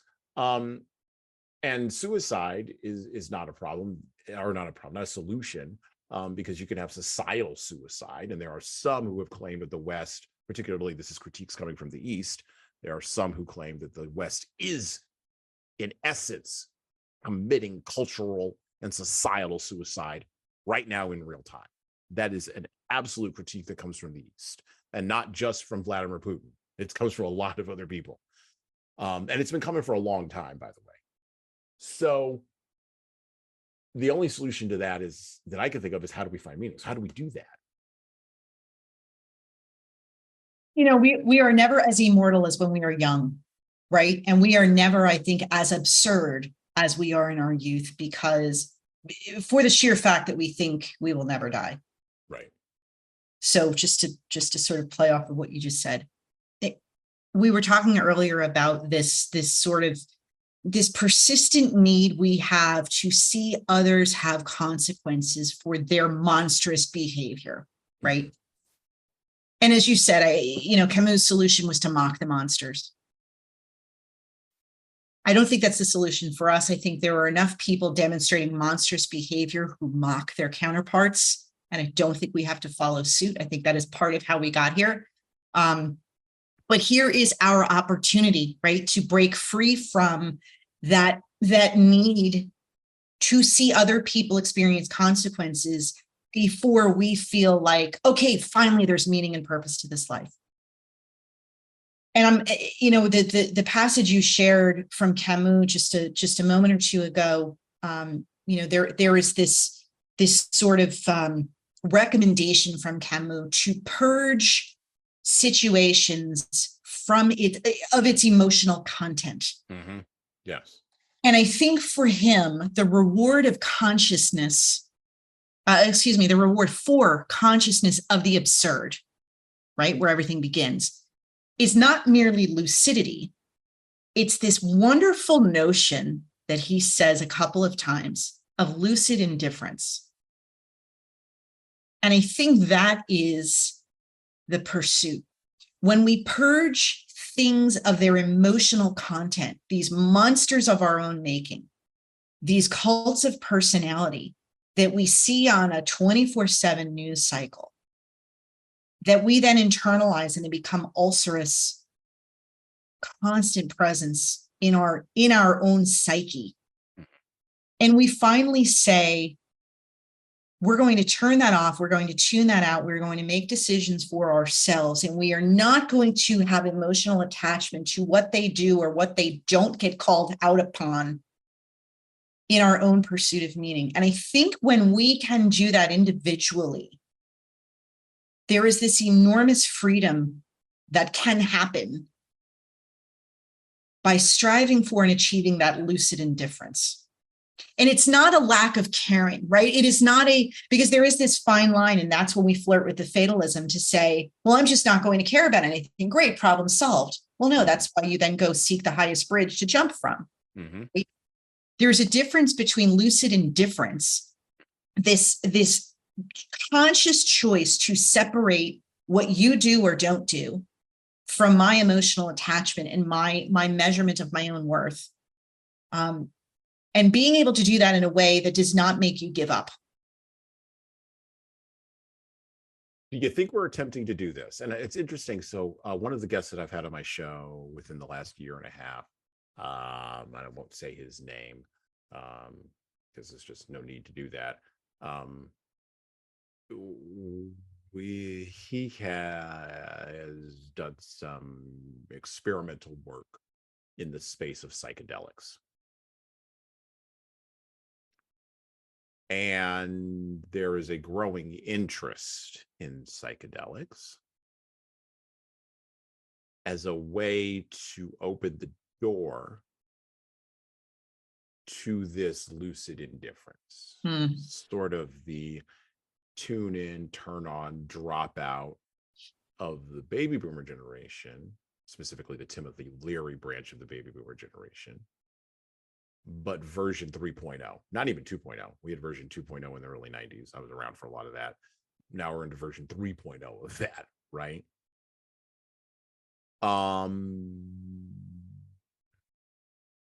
And I wonder if we pursue the chemicalization of it, because that lucid indifference is really hard to get without chemicals. On the opposite end of that, and we talk a lot about that on this show, we have large language algorithms, which we've already mentioned this, which are going to be, if we keep going down a particular road, which we seem to be insistent on going down, they are going to be monsters that we will struggle to drain emotional content from. And our monsters will eat us. This is what Sam Altman of the OpenAI project is worried about. As smart as he is, at the end of the day, he's describing to an 80-year-old senator who barely uses the internet because he doesn't need to, quite frankly. He just doesn't need to. He's explaining to an 80-year-old senator that he needs to be stopped from doing something that he should be smart enough to stop doing himself. He's explaining to the senator that he doesn't seem to be able to stop himself from creating a monster, that he is imbued with emotional content. And this is part of my problem with the framing of all of the talk on artificial intelligence on the one end of the spectrum, and then the framing of LSD and psychedelics on the other end of the spectrum. These two things are linked, weirdly enough. And they're linked in this space of, as you mentioned, emotional content. we're giving these tools emotional content. So I do some carpentry here and there. No, I can't come to your house and build a cabinet. Don't ask me. And even if I could, I wouldn't anyway. But I don't imbue my hammer with emotional content. If I hit myself with the hammer, I have emotional content about that. I may throw the hammer, I may put the hammer down, I may decide I'm not going to use that hammer anymore, but I'm not demanding that hammer get up and walk around to fulfill my material needs. We're doing that in a lot of ways with our tools, and that's my primary concern, because we seem to have drained meaning from all these other spots, but the things that are material, we can imbue those with meaning. And by the way, the version 1.0 of this is our cell phones in our pockets. You know, we're not going to need pagan temples on street corners like the Greeks and the Romans had to every freaking, like Augustine talks about, to every freaking god on the face of the planet. We got a temple for everything. I mean, even the Apostle Paul talked about that. You know, like we got pagan temples everywhere. You have a pagan temple in your pocket. The temple to Instagram, the temple to Facebook, the temple to LinkedIn, the temple to your email, the temple to whatever it is you're doom scrolling. That's a temple. People are already anthropomorphizing that. They're already giving emotional content to that. So you mentioned purging the monsters of emotional content. How do we do that? And put meaning back in the spot where it needs to be, and put those monsters or those tools back in the place where they need to be? Well, this comes back to cults of personality, right? There is this almost mob mentality around following the loudest, most boisterous, most outlandish, unfiltered voice in the room. And I think, look at all this passion. I mean, right. I think people not only at their core want to believe in something bigger than themselves, right? I do think there is this innate quest for meaning. But I think part of the they're not joining these cults for meaning. It's for that other hunger and thirst that they have, which is to belong. And I think that's the part where the cults have gained so much ground. I mean, we can look historically. This is not new. Cults of personality. You mentioned Hitler. Talk about Hitler and the cult of personality, how he got legions of people to follow his vision, right? Hitler's easy. Let's talk about Stalin. Right. There are people there. If you poll Russians today, something like 60-70% of them, saw the statistic last year on the cusp of the Ukraine war, 60-70% of them are like, yeah, Stalin was fine. Now you could argue those are people who never lived under communism. Most of them true, and you will find the same proportion of people who think Mussolini was fine, right? Or Pol Pot, right? What's his name? Gaddafi. There we go. Yeah. Gaddafi in Libya, like right. Any of the right. Yep. So there's the strong man leader, right? Yes. It's easy to pick on Hitler because sure, but like everybody kicks Hitler. It's I mean, he's an easy target, right? You would think, although there's a component of society who thinks he was a genius. So we'll leave those folks over there. Right. They're not hopefully watching your, they don't have the intellectual fortitude to watch your podcast. So we don't have to worry about that. No, but so, okay. So those cults, right? Or even, I mean, and it's easy to pick on Stalin, Hitler, Pol Pot, whoever. Those are big nation state names. Let's talk about the vice president who arrives to the office on Monday incredibly intoxicated, but we won't fire him because he closed his sales. I've run into that guy before, and I've said to the organization or to the culture, oh yeah, you can solve this problem easily, just fire the guy. But he makes his numbers, or he does this, or he does that. Well, then I guess you don't really want to solve the problem, so make sure my check is in the mail. Well, is it at all a coincidence that the root of the word culture is cult? Coincidence? Don't think so. It turns out it turns out that some transcendental entity out there has a sense of humor. They're chuckling right now, going, you got it. There it Yeah. is. Yeah. Well, and it's, I mean, you relate to this because this is core to the work that you do as well. When you're working with leaders and you are striving to help them to become more followable, because it is only through that you achieve a shared mission and all of these things. The culture is core to that. Put cult aside for a second. Culture is foundational to an organization's success, right? In any of its forms. It is also the root of its undoing if a culture is fractured, is toxic, is all of these things. And the biggest impact on a culture, hands down, is the behavior of its leaders. It's not, well, our culture bubbles up organically from the boots on the ground. No, it doesn't. Your people are watching. They are following your lead, good or bad. They are seeing what gets rewarded. They are seeing what type of leader gets elevated to the corner office with the nice, all the trappings, right? The comfy chair, the really nice car, the multiple vacation homes, the life. And so leaders have a choice. They can either get enamored by that and get swept into that, their own cult of personality, or they can much more intentionally look for that meaning and what they are trying to build, right? We were talking earlier about this sort of this exploration of these two personas that Camus explores, the creator and the conqueror. And up until about 20 years ago, the conqueror was the CEO archetype, right? Command and control, just do as I say, not as I do. And fortunately, that style is dying off. I don't mean anyone ill will, but they're phasing out of the executive wing. So we are now at a point where they can either be creators, potentially, or they can at least be catalysts for something that is cohesive, not toxic. That, as you said earlier, sort of eats its own, it destroys itself from the inside. And that really is a lot of the core of modern leadership is, how do you, to me, the antidote for the cult is community.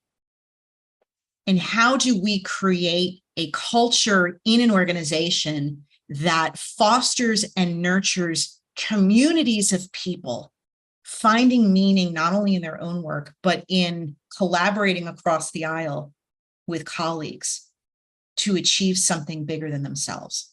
Okay. And I don't disagree with any of that. And that's very Gandalf-like behavior. See, some Gandalfs live in Long Branch. There you go. That's right. I'll have the long bottom leaf she's having. The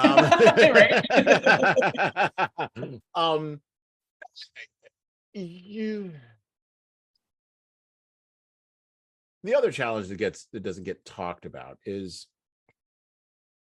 and Camus was writing, and honestly, he would have, I think he talks a little bit about this in The Rebel, but anyway, if I remember correctly, but he's existing in a space, and he's writing in a space of the beginning of the 20-year-long process. And I didn't mention the United States by accident in there. The 20-year-long process of the United States becoming a dominant manufacturing, forget all the other different ways, but a dominant manufacturing power in the world, right? Now, typically what happens, the Roman Empire, again, is easy to kick, so we're not going to kick the Roman Empire. Let's go to the Chinese. Let's kick China a little bit. So when China was a dominant power in trading, running the Silk Road and all those other kinds of things that the Chinese Communist Party now references as a time of Chinese glory, right? Before the West came in and robbed them of their glory. They demanded basically the word that Edgar Allan Poe uses, or that quote from the Raven, or that piece from the Raven, demanded obedience, right? Demanded service, right? Most colonial empires demand obsequiousness from the colonized, right? And without exception, well, no, with very few exceptions, Hawaii being an exception, the Philippines probably being another exception. Cuba was kind of on the bubble, and then they kind of went in a different direction. The United States has very rarely demanded worship. What the United States demands is you sell us stuff. That was what came out of the Bretton Woods Agreement, which was at the end of World War II. We will open our ports. We have the largest consumer market. You're not making any money. Would you like to sell something to somebody? Because we got a lot of people. We got no damaged cities. Y'all want to make money together or what? And by the way, we'll double down and we'll give a security guarantee to you.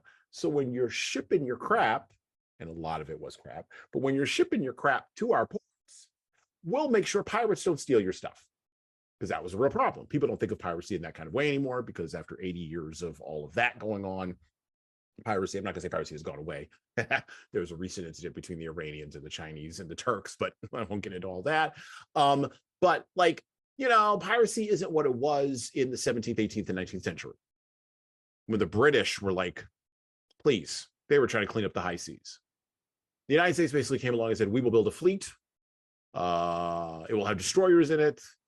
And if there's ever any problem, we'll just show up in your harbor, we'll point a gun at you, and everything will be fine.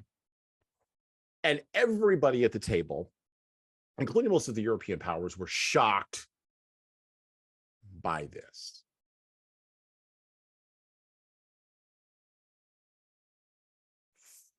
Fundamentally, what that did was it shifted European political thought and European leadership thought on how leadership could be done.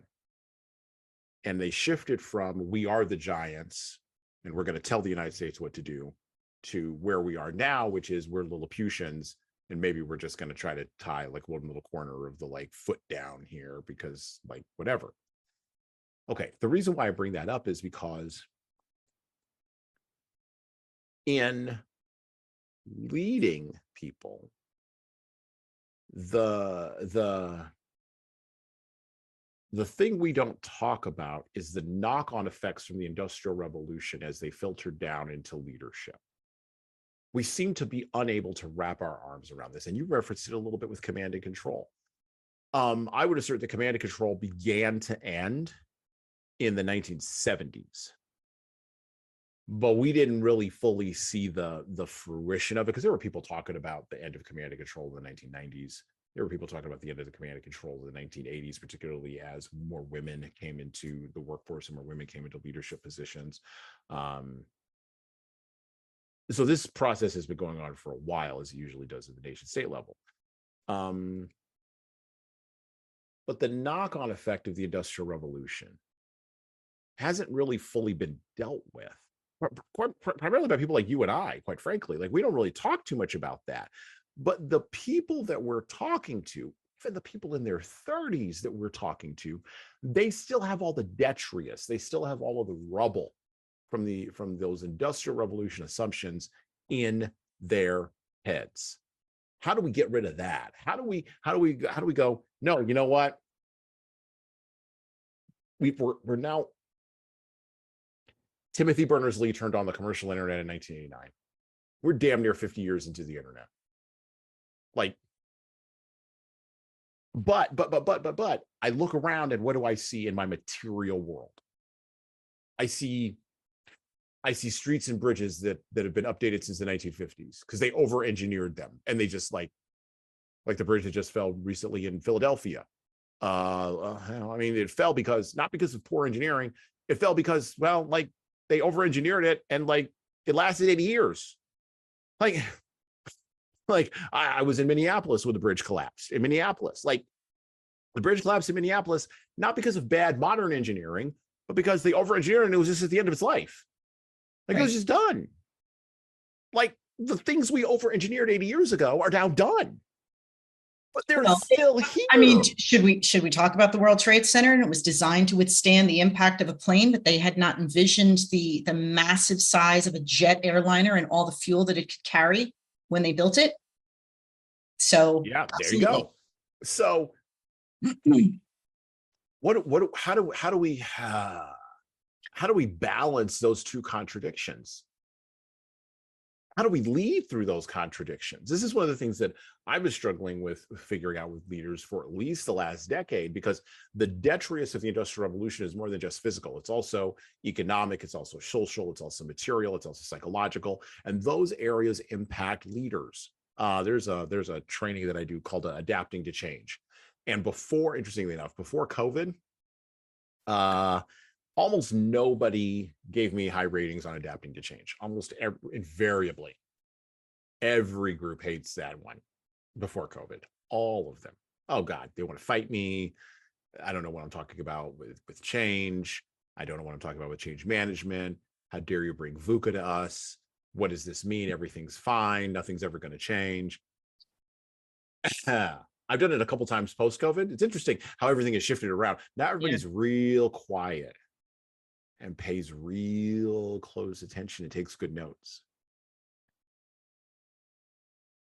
I don't like it that it seems to be, the dynamic seems to be, you got to take trauma, right? And you got to take a knock to sort of move you away from your preconceived notions of leadership. But I don't know how many knocks an organization or a nation state or a culture can take before it finally goes, you know what, we're knocked out.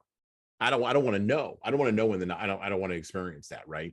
And so part of my mission is to have leaders, engage with clearing out the debris from the Industrial Revolution. But how do we convince them? How do I convince them? How do we convince them that this debris actually exists? Because maybe that convincing process is absurd even in and of itself. Well, I think the inherent resistance to change, of course, is part of human nature, but it is the biggest thing that executive leaders, in particular, human resources leaders, but all leaders really, it's what keeps them up at night. It's, and I see this in large organizations. I see this in startup companies that are trying to grow. I see this in strategic acquirers who are amassing sort of a portfolio of companies. They all come up against the same thing, and they are all equally surprised that when they bring in their vision for the future and their vision for growth, that people resist it, because they may get on board with you conceptually until the very first thing you ask them to do that's different from what they've always done, even though they're not really enamored with the way things are, because it's familiar. There's a reason there's a phrase, the devil you know is better than the devil you don't. Yep. Right. I see this, especially you talk about this debris, this debris field that we are still living and working within. It is, I have seen it most keenly felt in a post-merger environment, because now you are bringing together two organizations, two entities, but really two cultures that haven't figured out what to do with the clutter in their own closet, the debris field in their own organization. And now they're going to combine forces and think that that is going to spackle over all of the rough edges. And they are shocked to see that clash, when you bring together the entities, prohibits them from moving forward. It's the reason up to 90% of these mergers and acquisitions fail. If not bring the business under, they at least underperform in massive ways. And I think, to your point, part of that reason is because we are not, as humans and as organizations, and it only gets worse the more of us we pull together into a room, we are not good at being radically honest about our current state. Our emperors walk around with no clothes on, and we go, yeah, but at least we know who he is. We're not radically honest. And again, I think part of what has made it nearly impossible to be radically honest is, again, we're waiting for the one guy or gal to take those front bullets so that we can then charge in and recreate a culture of accountability. Because the first couple of people who do it are going to fall on the sword. And nobody wants to be that guy or gal. There's another thing that occurs to me, but I'm going to hold on. I'm going to hold on to it. There's something There's another thing that occurs to me. See, now I'm older than you. If I don't remember to say it right when it occurs to me, if you don't write it down, but I saw you grab the book again, so I think we're gonna have another reading. So go. We're gonna go back to the book. Yeah, I'm gonna hold Love on it. to something there because there's All right, something that's in there. cool. I'm gonna cogitate on something. I think it relates to the next thing that's coming up. Actually, that's why I'm gonna hold on to it. So back to the book. Back to Myth of Sisyphus. I'm gonna read a couple of pages here. We're gonna skip ahead a couple of pages and pick up where he says this. Indeed, he does not want to do anything but what he fully understands. He's talking about the person who is living in absurdity. He is assured that this is the sin of pride, but he does not understand the notion of sin, that perhaps hell is in store, but he has not enough imagination to visualize that strange future, that he is losing immortal life, but that seems to him an idle consideration. An attempt is made to get him to admit his guilt. He feels innocent. To tell the truth, that is all he feels, his irreparable innocence. This is what allows him everything. Hence, what he demands of himself is to live solely with what he knows, to accommodate himself to what is, and to bring in nothing that is not certain. He is told that nothing is, but this is at least a certainty. And it is with this that he is concerned. He wants to find out if it is possible to live without appeal. Now I can broach the notion of suicide. It has already been felt what solution might be given. At this point, the problem is reversed. It was previously a question of finding out whether or not life had to have a meaning to be lived. It now becomes clear, on the contrary, that it will be lived all the better if it has no meaning. Living an experience, a particular fate, is accepting it fully. Now, no one will live with this fate, knowing it to be absurd, unless he does everything to keep before him that absurd brought to light by consciousness. Negating one of the terms of the opposition on which he lives amounts to escaping it. To abolish conscious revolt is to elude the problem. The theme of permanent revolution is thus carried into individual experience. Living is keeping the absurd alive. Keeping it alive is, above all, contemplating it. Unlike Eurydice, the absurd dies only when we turn away from it. One of the only coherent philosophical positions is thus revolt. It is a constant confrontation between man and his own obscurity. It is an insistence upon an impossible transparency. It challenges the world anew every second.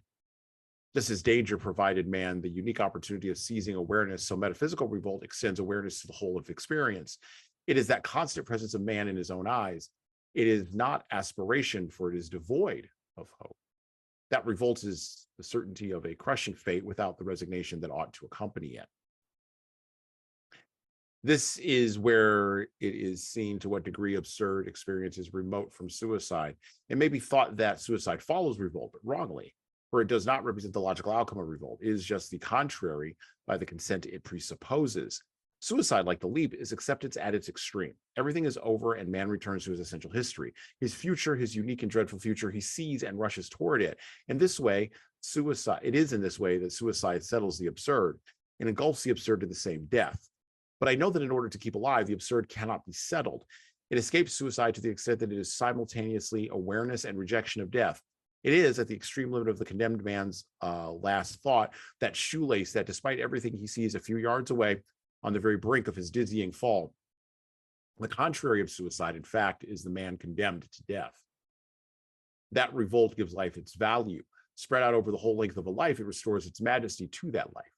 To a man devoid of blinders, there is no finer sight than that of the intelligence at grips with a reality that transcends it.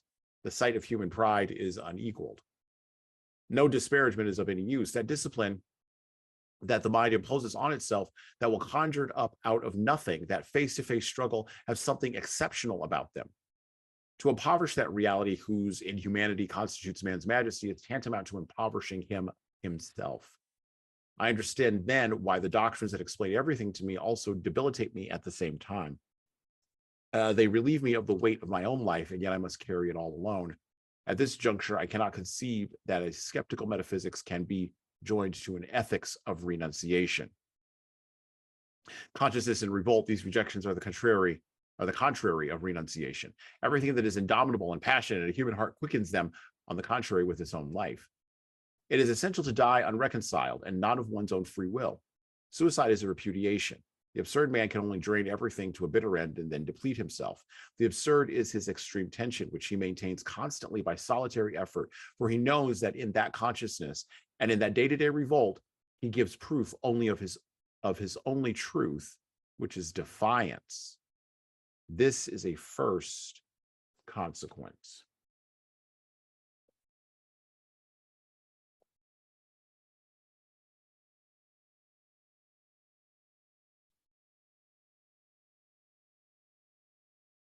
The problem of other people.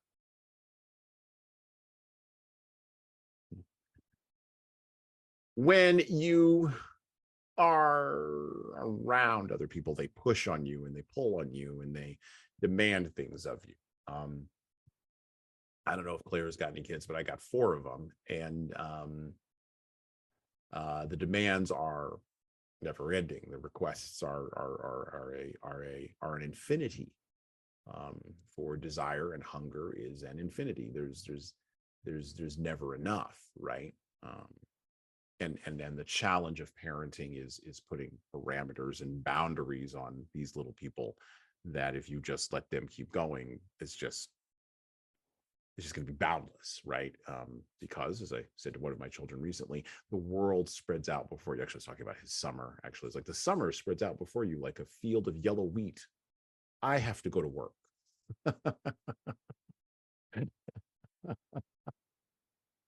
Other people are going to push on your absurd philosophy or your philosophy of absurdity. They're going to push on that, and they're going to make demands of you, right? And the problem is, the more demands that are made upon you that push upon that philosophy, the smaller it becomes. This is my struggle with absurdicism, or whatever it is that Camus would call it. The other problem is that the smaller your philosophy of meaning is, let's say meaning from absurdity, the more easily it's deconstructed.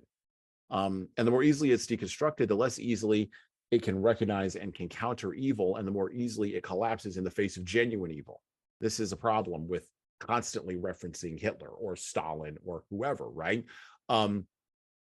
It's almost as if we're referencing previous evil because no ultimate evil has shown up in our own time, except Camus lived and wrote in a time where the evil actually showed up. We live and work in a time where, well, I'll name a name, where Klaus Schwab looks like he came out of central casting from Austin Powers' Goldmember. Nobody's taking any of the people at the running the World Economic Forum seriously, but they don't know that. They think they are being taken seriously. And unfortunately, they are being taken seriously by some people, but not the hobbits. What does genuine evil look like? How do you have a robust enough philosophy to counter the genuine evil of other people? Just like Nietzsche before him, Camus never took his philosophy to its logical end, which serves as a warning to leaders living, working, and leading in a world where other people still believe in things that push on the absurd, like competency or merit or consequences, and people who would also very much like an answer, and a clear answer to the problem of evil. This is what upended the new atheists, Dawkins, Hitchens, and Sam Harris back in the early 2000s, if you remember those folks. What upended them was shut all of their mouths, including Dawkins, by the way, was the problem that the atheist moralists like Camus, or the scientific rationalist atheists like Richard Dawkins, still can't wrap their arms around, which is the problem of, well, it's the problem of, why does a person beat a child instead of hug it?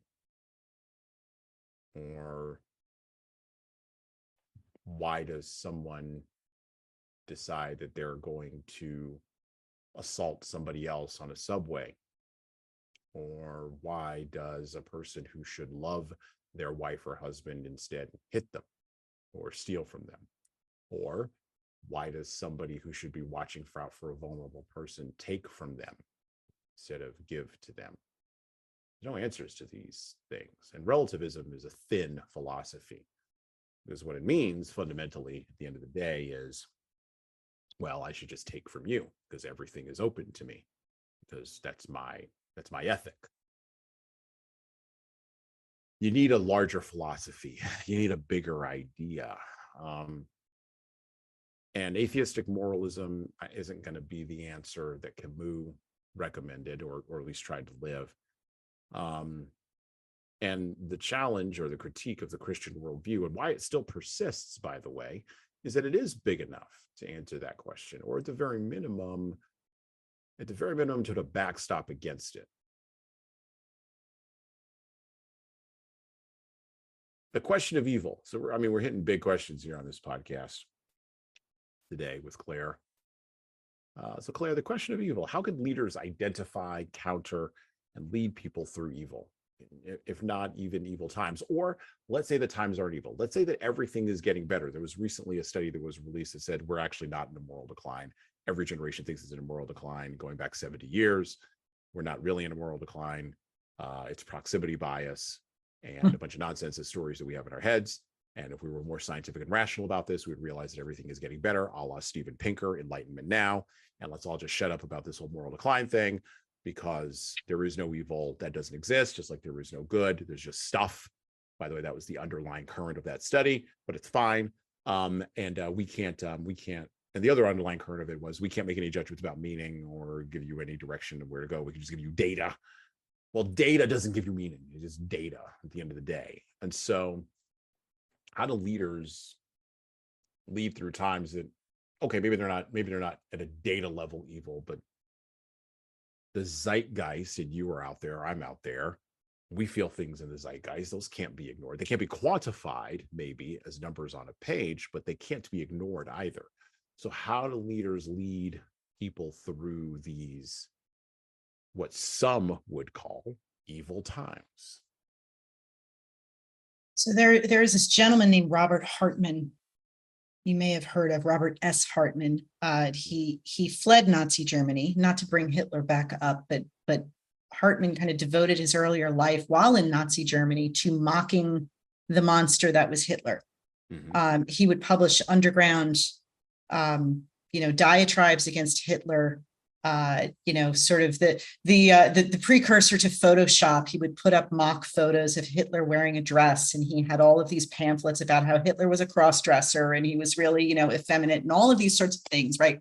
Mm-hmm. And inexplicably, that kind of put a target on him, and people wanted him dead. So he fled, and he spent the rest of his life in the United States, and he devoted his life to this sort of quest for meaning around, if people could unite around an axiom of evil, could they not unite around an axiom of good? And he's universally sort of regarded as the father of axiology. He sort of devoted his life to this. He compiled this Hartman value profile or inventory or index. And so I think he had come the closest, and some of his profiling came the closest to arriving at a data set around, what is the composite of an evil profile versus one that is oriented toward good. But again, we can't be reduced to ones and zeros. Obviously, we can try. Maybe that would bring us a little bit more of that lucid indifference. That would be wonderful. But I think what he finally arrived at was something that we talked about earlier in terms of this concept of leadership of self, which is the truly great leaders, the truly good, great leaders have this self-awareness of what is good about them from a pure attribute perspective, not from a self-aggrandizement of, I am good enough, I am smart enough, and gosh darn it, people like me, right? But what truly are their natural strengths and what truly motivates them, so that once aware of this, they can be authentic to who they truly are. And so this comes back to that almost moral imperative, but certainly a leadership imperative for leaders to be very reflective and then very authentic to the style that is truly genuine and natural to them, because we all want to follow people that not necessarily look and act and talk and believe the way that we do, but are innately followable. And that starts with recognizing in them first their humanity. Not that they are perfect, not that they are flawless, not that they are charismatic speakers, but that they are human. And I think that's where ultimately some of these cults of personality eventually fold in upon themselves because people finally discover that these people are not gods. They are not perfect, and they are not without consequence. At least that is our hope, right? So I think for modern leaders, part of the way that they counter evil is to deeply understand what it is they are trying to create and trying to catalyze within their organization. And the good ones, not the ones who are using their powers for evil, but the good ones, I think, are about building communities of talent, for lack of a better word. And I know that's sort of a managerial word, but I think a lot of organizations are starting to appreciate how to, really why they should pull together communities of talent toward achieving common ends. They don't all know how to do it yet, but I think they are getting around to the insight that if we can tap into collective talent in ways that are collaborative and sort of forward leaning, we don't have to act so hierarchical. We don't have to be so command and control. We can finally sweep away the debris of the industrial age and create a different reality. And that is extremely grandiose. But I think it has to start with a grander vision than we think we can reach. Yeah, or else what's heaven for, right? I mean, exactly right. Yeah. Okay. Communities of talent to achieve a common end. I like that. And what do we do with the spirit that brings in narcissism and trolls? Because right now, the thing that is happening, there's two parallel tracks that are running, right? So there's a track in what I call the real world, where you build with real people to solve material problems that are hard. And so those material problems might be, I don't know how to build a cabinet for my house, right? Or I don't know how to plumb, right? Or I don't know how to sell my house, right? Or my community has a need for XYZ thing, and I need to get a bunch of people together in order to do that. We have to fight the regulatory red tape, and we're going to build, mixed use retail, or we're going to build whatever we're going to build, right? That stuff is still happening pretty much the same way that it has always happened in the world. But then you have this other parallel track that's running right by it. And it's the parallel track of the things that are happening on the internet. And those two tracks very rarely intersect. And so you'll have a person who is trying to sell their grandma's heirlooms in an estate sale because grandma can't do it because she's 91. And they need a little help pricing these items. And you go into them, actually this happened to me recently, you go into them and you say, well, these items need to be this way. And you pull up the internet on your phone and you show them items that have gotten similar prices on the internet. And they go, I never knew that. And you ask them what they do, and everything they talk about in their lives is on that other parallel track that's not on the internet. We saw a lot of this with COVID. A lot of this with COVID. There are two parallel tracks running. And in that parallel track that's on the internet, there are trolls. There's a dark triad. I mean, you're in leadership development. You've heard all about the dark triad, right? There are malignant narcissists. There are anonymous hybrid, algorithm human hackers. There's all this stuff happening. And there are still good people in the world. In that other track, when I talk about how do we deal with evil in the world, I'm probably thinking of the internet track, but we are starting to see some of those folks with that second track begin to bleed out into the first track, right? How do leaders deal with that? Because you're building a community of talent to achieve a common end. And you've got, I don't know, 30 people, right? But all 30 of those people all have Apple iPhones in their pockets, and they're living a life on that second track that you don't know anything about. And at a certain point, someone's going to come to you and someone's going to say, we should take a posture on XYZ ideology du jour of the day.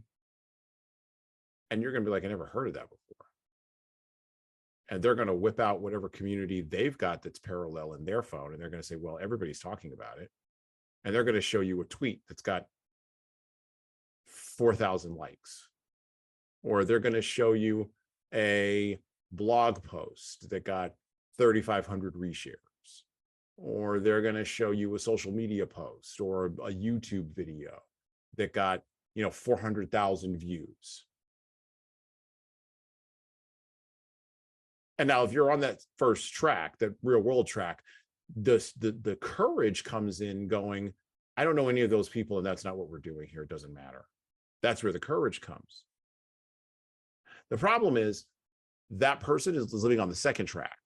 They're not living on the first track with you, or it's a foreign country that they only visit between 9 and 5.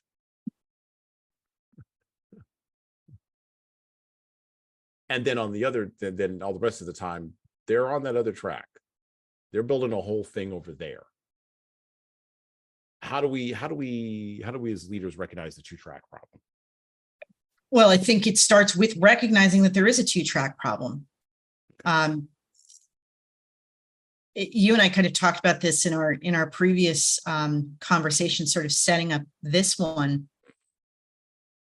that we've gotten away from discourse, from having conversations where I think the society at large has forgotten how to think for itself.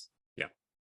I mean, I'm trying to think of a more, polite way to say it, but I think flat out, people have forgotten how to think for themselves, and they have convinced themselves that with the rise of not only the internet, but the accessibility to information, good, bad, wrong, or right, and now with AI that can take the entire inventory of the internet, good, bad, right, or wrong, and spit out an answer for you. And because it's in a cohesive sentence, convince you that that is something you should repeat. We have so much permission to be lazy and not think for ourselves. We have a 24/7 news cycle that, rather than reading the Financial Times or the Wall Street Journal, or I hesitate to name publications because it might offend somebody in this polarized society. Rather than do that, it is far easier to watch the first half hour, the A block of whatever slanted news media channel we're tuned into. Well, and what has that gotten us? Well, and we cry out, and then the solution for this, we cry out for gatekeepers. Yes. But the problem is those gatekeepers are ideologically living on that same two-track system. They're not any better. No. So the BBC is going to, they've already said that they're going to do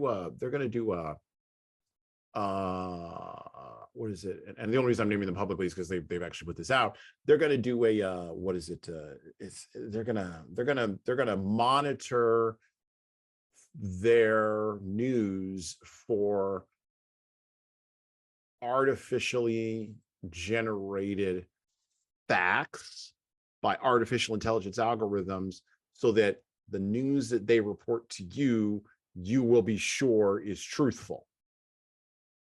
Now, don't even get me started on all the problems that are inside of that. Right. But you want to talk about absurdity.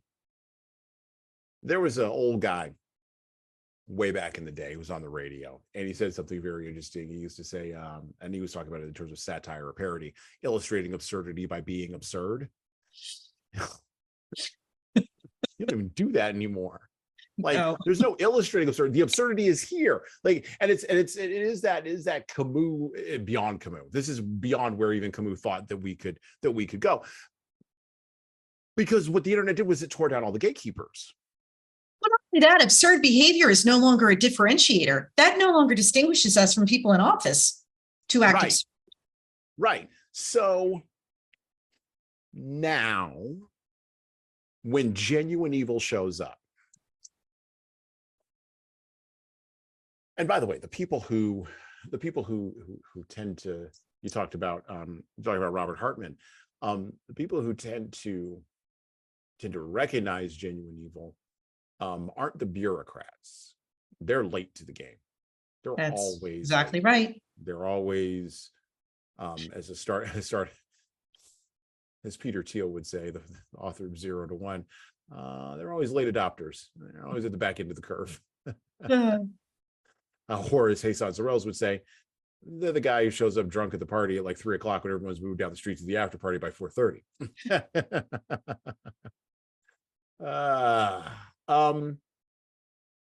Bureaucrats aren't going to do it.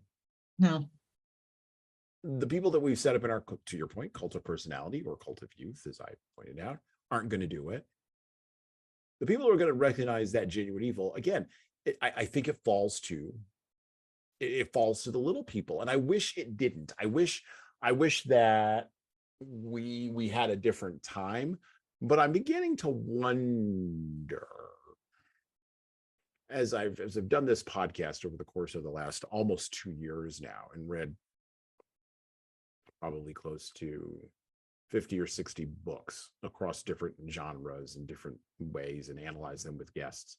I'm beginning to wonder if let me kind of put this forward to you, if the strength of the West is that we recognize philosophically and socially, and yes, even morally and theologically, that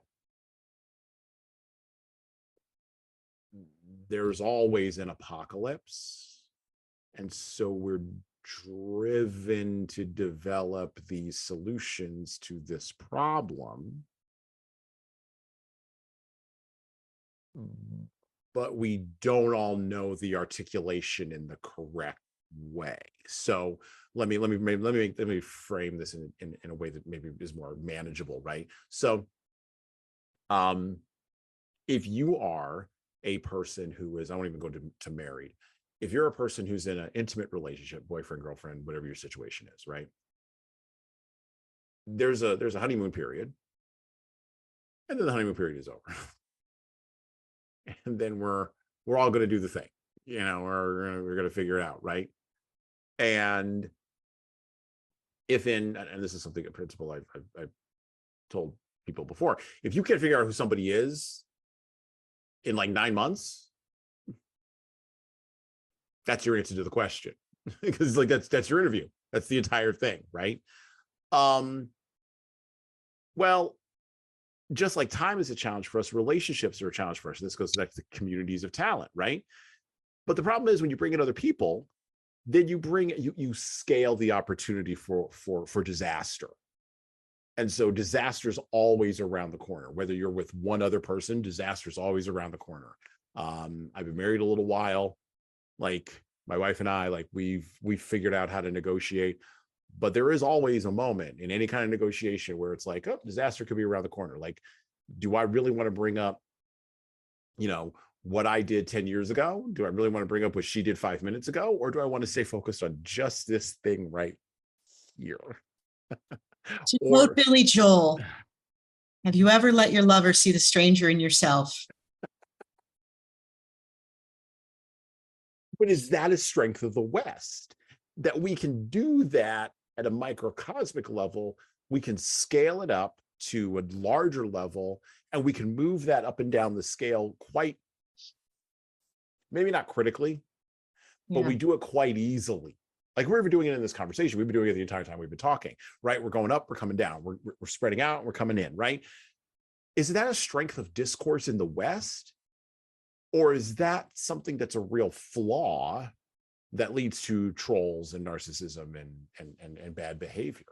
I think right now the strength of the West, where we have gotten to, is our ability to be self-deprecating, is our ability finally to acknowledge.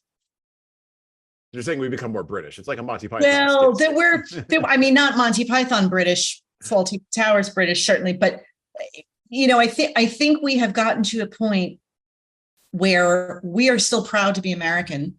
Yeah, because I am proud to be American, but are self-deprecating enough to acknowledge before someone else has to point it out that there's quite an absurd circus going on in our society. Yeah, I think we're there. I don't think we are yet at a point where we can have a discourse about it that does not involve us leaning on what our choice of political entertainment channel tells us we should believe. Okay. Is that a function of this dictum that came out of the 1960s feminism, first wave feminism, and then, well, no, not first wave, because first wave was the 20s and 30s, sorry, second wave feminism, where they really leaned on the idea that the personal was political, which I think is an incredibly deleterious idea just in general. But they really leaned on that because they couldn't figure out a way. Andrea Dworkin was notorious for this, couldn't figure out a way to rile up enough of the homemakers to get feminism to work. Like, you hit a ceiling with that at a certain point. And even Dworkin, she was like, we got to get the homemakers. Like, we just do. And so how do you get the homemakers? Well, you move things that would have been in the realm of political and would have exclusively stayed there into the realm of the personal. And by the way, at an opportune moment when the churches are retreating from the public sphere, and by churches, I do mean denominational churches are retreating from the public sphere. They're saying, oh, okay, you don't want us involved in civil society? Cool beans. Let's retract, right? And there are people who will argue with me about this from the political progressive left. And I've heard your arguments and they're not convincing. The church has retreated from the public square. It has. And by the way, it's been a long, drawn out yawp going out for quite some time. As a matter of fact, probably the last yell of churches in the public square was the most recently, he's now recently deceased as of, like, I think a week ago, presidential candidate from 1993, I believe, Pat Robertson. Yeah. That was the last big yell, and it's been a long going out of the water, or the wave going out, right? So you can't really kick Jesus for this. Like, he's out of the square. The square is now occupied by the political. And it had to be, right, for feminism to work. But the knock-on effect of that is that now everything has to be reduced to the political realm. Using religious apocalyptic language, of course, but everything is now reduced to the political realm. Like, I mentioned political people on this show, and I mentioned political movements, but this show is not fundamentally political. Right. But someone who fundamentally believes the personal is political, and by the way, has never critically examined that, listens to this show and goes, oh, well, name your thing here. He's this. Yeah. Whatever. And they reacted that way because it has been flipped, and now the political has become personal. Right. So, yeah. So as leaders, and by the way, many leaders don't recognize this. I'm shocked at the number of leaders who do not recognize that this flip has happened. I'm stunned. And so when that person who is in that community of talent that's trying to achieve a common end comes to you with this thing that says we should make this statement about this thing, the leader is taken aback. Their response is not, that's a few people on the internet, that's a parallel track, who cares? I don't know. Although, interestingly enough, that's Elon Musk's. Yeah. That's his response. Yeah, true. Which is interesting. I find that to be incredibly fascinating. Yeah. That's his response. But invariably, you get these business leaders, and you're most recently seeing it with ESG stuff left and right, but you get these business leaders who are reacting, and it is reacting That's exactly right. reacting, not responding, reacting to things that are happening on a parallel track that have very little to do with what they're practically doing in their business. If your business is practically delivering beer to thirsty people, do you really need to have any kind of opinion at all about anything in the culture? You were never a cultural brand before. And by the way, you all know who I'm talking about here. The brand shall remain nameless. Why do they need to put full page ads with their screed? I don't get it. Yes, I hear you. But that's the logical end of the personal and the political flipping. Right. So it doesn't surprise me that people are only getting their religious beliefs from whatever network they're watching, or whatever YouTuber they happen to be following, or whatever podcast. Thank you, by the way, for whatever podcast they happen to be listening to. I'm not surprised by any of that. I'm not shocked. I'm not overwhelmed. I'm just wondering, how do leaders flip that script back? How do we convince people that no, those things that are political are over there? It is leveling them up in the hierarchy too high to bring them up to that level of transcendent. They need to be pushed down. How do we convince people of that? I don't know how we convince people. I don't know leaders do that work. Yeah, well, and there is this organizational peer pressure to contribute to what they believe is the conversation. What does that even mean? Really, what conversation where? Well, because they're telling themselves it's a conversation. What they're really doing is adding to the noise. There is all this static. And I think for organizations that have not done the hard work of defining what at their core they are in business to accomplish, sell beer to thirsty people, they get into this reflexive reaction that compels them to get into the fray that is not theirs to get into. Right. Sell beer to thirsty people. Here's another one. Play baseball 3 nights a week and try to win your division. Really just focus on that. Right. Or here's another one. Sell clothes to people who want to believe that they're middle class. Upmarket. Just sell upmarket clothes to people. Just like, not hard. Or here's another one. Sell me wood when I need it to like do a carpentry project. But that's all you got to do. Just that's literally, that's it. That's the whole thing. And the brands that understand this, and I don't, again, right, left, dead center, don't care.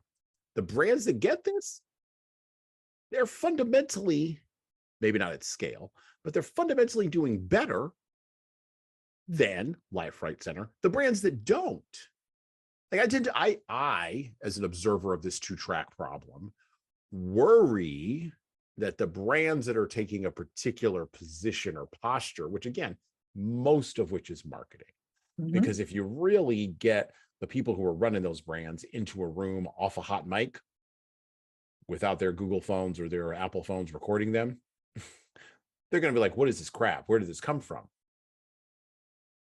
Which is fundamentally taken as a politically conservative position, but it's really not. It's just, what, can't I just focus on selling beer? Right. You know, my cinematic brain was back to Braveheart, The King and Braveheart, a great movie from Mel Gibson in 1995, where the king is going to his son, who's a wastrel, and well, anyway, he's a wastrel, and the kid has an advisor. The prince has an advisor, and the advisor starts talking to him about war. And the king, it was this great, I can't remember the Shakespearean actor who played the king in King Edward in Braveheart, but he was a great Shakespearean actor. And he says in the Shakespearean lilt, and I always think of it when I talk about these kinds of things, who is this person who's speaking to me as if I needed to hear his opinion? And then he proceeded to throw the kid out the window and killed him. So yeah, you know, well, I mean, that was medieval times. I mean, there was no Pepsi in medieval times. Thus, there's no Pepsi at medieval times. There's just people getting thrown out the window. So, like, could you imagine post-COVID going to medieval times and eating with your hands among a mass of humanity? I mean, oh my God. Well, those entire restaurants, that entire brand just got swept off. yeah, I know. Did not make it. Long drawn out. But, and so you mentioned Shakespeare, so I have to channel my inner Macbeth, because that was probably my favorite Shakespearean work. And of course, I went to a high school where they forced us to memorize, whole passages and whatever. And one quote that keeps coming up for me that is very germane to Sisyphus and Camus and all of that is this, this whole monologue about life is but a poor player, right? Yep. That struts and frets this hour upon the stage and is heard no more. It's a tale told by an idiot. Full of sound and fury. Signifying nothing. That's right. Interesting. And I mean, I memorized that in high school. It stays with me to this day. And it is as true now as it was in the age of Shakespeare. Well, this is like I said, this is the West. Maybe this is our secret skill. Maybe the secret of our success, historians, economists, philosophers, military folks, classicists. You ask any of them and they'll give you an answer about the why the West, quote unquote, succeeded versus other geographic parts of the world. Even though it started in a European context from way the hell back and just sort of like overtook everything else. This is one of the things in the early 2000s that Jared Diamond was very much consumed about, the guy who wrote Blood, Germs, and Steel. And a lot of other historians that came after Diamond were very much consumed with this idea of like, why are we talking about Western values? That doesn't make any sense. Why aren't we talking about Eastern values? And I think it's that argumentation piece. I think it's that sort of Monty Python / Faulty Towers sort of irony. I think it's that I think we can hold two thoughts in our heads, but we may not be able to articulate them. I do think we are in a specific cultural moment where that articulation is not nearly happening at mass. It's happening in pockets. Don't get me wrong. Like, I'm part of one of those pockets. There's other folks who are parts of those pockets, names you would know. Most of them are on podcasts, but names you would know. Lex Friedman is part of one of those pockets, or Sam Harris, even, as much as I may philosophically disagree with him and his conclusions, he's part of that as well. Christopher Hitchens was part of those pockets, right? I think those pockets have occurred, but again, one of those detritus debris of the Industrial Revolution is the collapse of mass. So there's no mass anything now. There's no one voice. It's now all these multiple voices. But again, it's the same sort of Western ideal of, like the Venetians when the Ottoman Turks were showing up in the harbor in Vienna, they argued all the way up to the point of the catapult about what direction the catapult was going to go in. And I read that and I go, yeah, I mean, that sounds like 315 million people in a party in a can. That's precisely what that sounds like. But then, like, once the catapult goes, there's no more argument, because now apparently we're into something else. I mean, and we even saw this in our own country with the Iraq War. I mean, I remember all of the yelling and screaming and hyperventilating, and I remember all of it. I was actually a little bit more involved in politics than I am now, and I was writing policy papers about that for organizations and things like that, and examining and all that kind of good stuff from a bunch of different angles. And the yelling was ridiculous. And this was kind of in a weird middle pre-social media, and we didn't realize it at the time, but pre-social media sort of quiet moment when you could still sort of have this argumentation out loud, but you wouldn't lose friends because there wasn't flame roars or trolls going on. Right. And now we're into something else. But we had robust, but when George Bush said we're going, and we went, for 2 years in America, everybody, left, right, center, shut up. He was like, let's go do this. Okay, fine. We're going to go do this. That's the Venetians. That's the West. You just, once we decide, but it takes us, it takes us so long. It does, but and I think to kind of come back to your original question, I think one of the lasting values or attributes, I guess, of the West is resilience. Right now, we are pointing out the absurdity of the times in which we're living, because these are the times in which we are living. Previous generations had their own version of absurdity, their own, expression of what was irrational or something that we were never going to live through. We will live through this. Maybe not you and I specifically live through this, but as a society, as the West, we will. This is but a phase, right? And the next phase of our evolution, whatever direction it goes, will be next. And I think the West has demonstrated over the millennia a resilience. Some of the crises, a lot of the crises are of our own making. Oh, yeah. But I think we have still demonstrated a resilience. Well, I think it's amazing that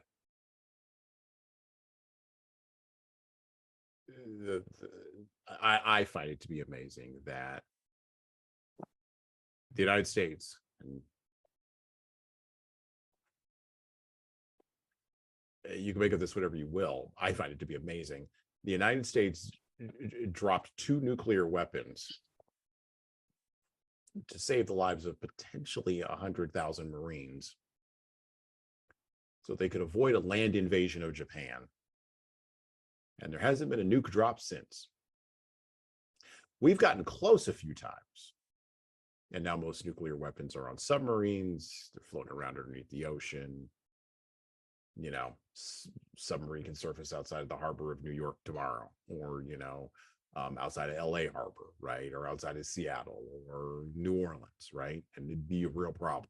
Well, in which case, the time we have wasted waiting for other people to have consequences thrust upon them will have been for naught. Correct. That's right. And I do have hope, and I do take heart that there are some people. Take that, Camus. Yeah, that's right. Yeah, bastard. Anyway. That there are people who have recognized this, but again, I think they're in pockets, and I don't think their voices are large. I think they're in pockets.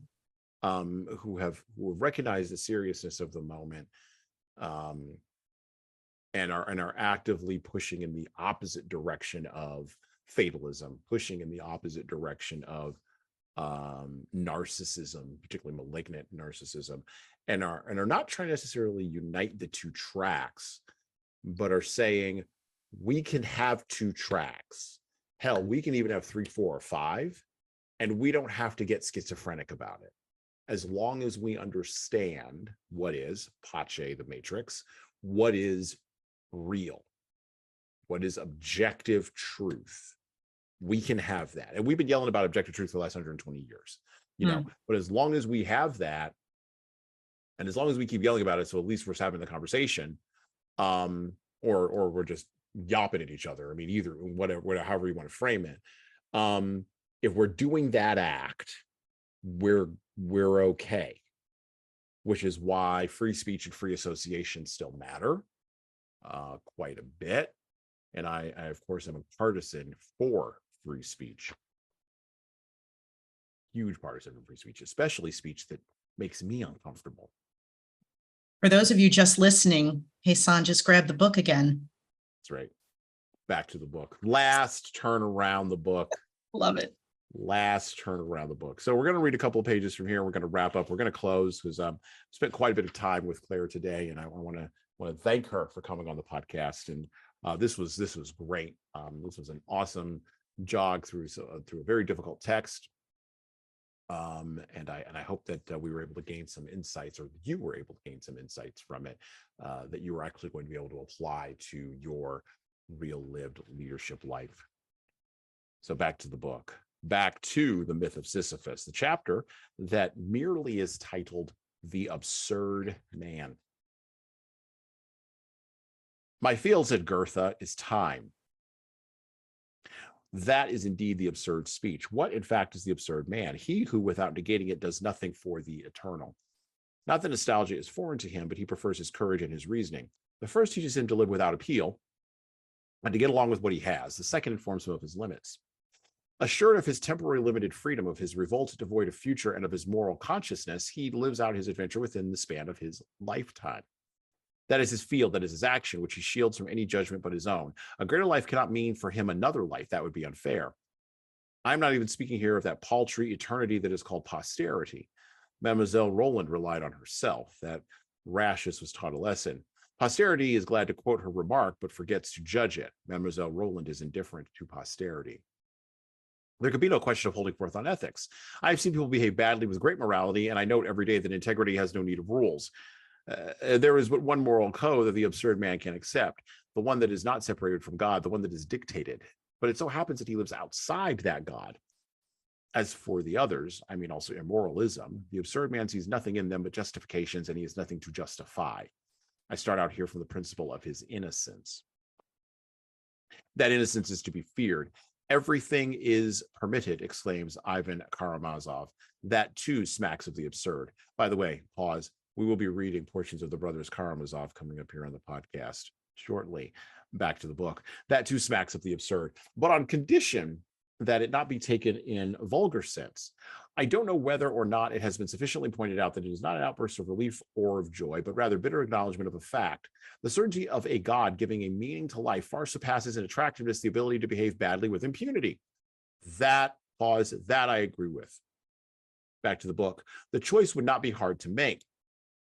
But there is no choice, and that is where the bitterness comes in. The absurd does not liberate, it binds. It does not authorize all actions. Everything is permitted does not mean that nothing is forbidden. The absurd merely confers an equivalence on the consequences of those actions.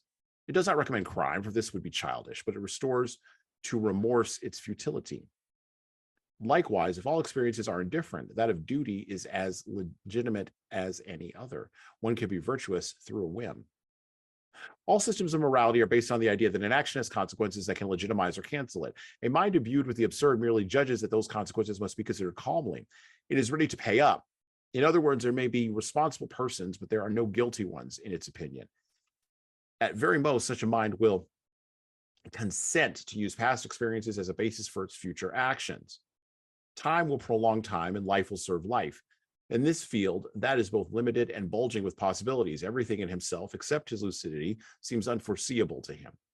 What rule then could emanate from that unreasonable order? The only truth that might seem instructive to him is not formal. It comes to life and unfolds in men. The absurd mind cannot so much expect ethical rules at the end of its reasoning as rather illustrations and the breath of human lives.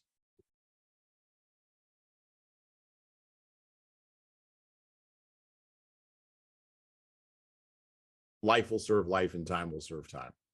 Okay. Yes. At the end here, I'd like to reference C.S. Lewis, our episode that we did most recently about the abolition of man, a book you should absolutely pick up.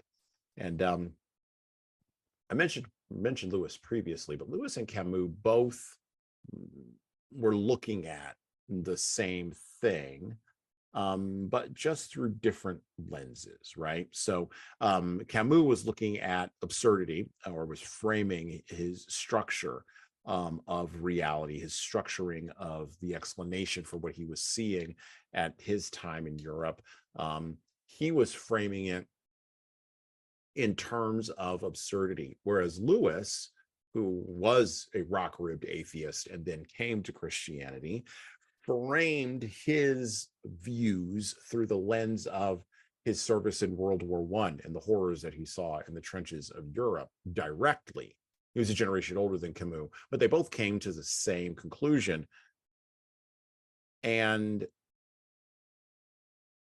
the only problem that both Lewis and Camus had was that they couldn't complete the logic that led to the horror of the loss of meaning, combined with an odd species of, and it's interesting, we've kind of walked around it a little bit, but there's an odd species of Epicureanism that we now have in our culture. Matter of fact, I recently saw something where Epicureanism was being postured as a response to the Stoicism that now seems to be taking over certain leadership postures in the West, as if being stoic in the face of the absurd is going to be the thing.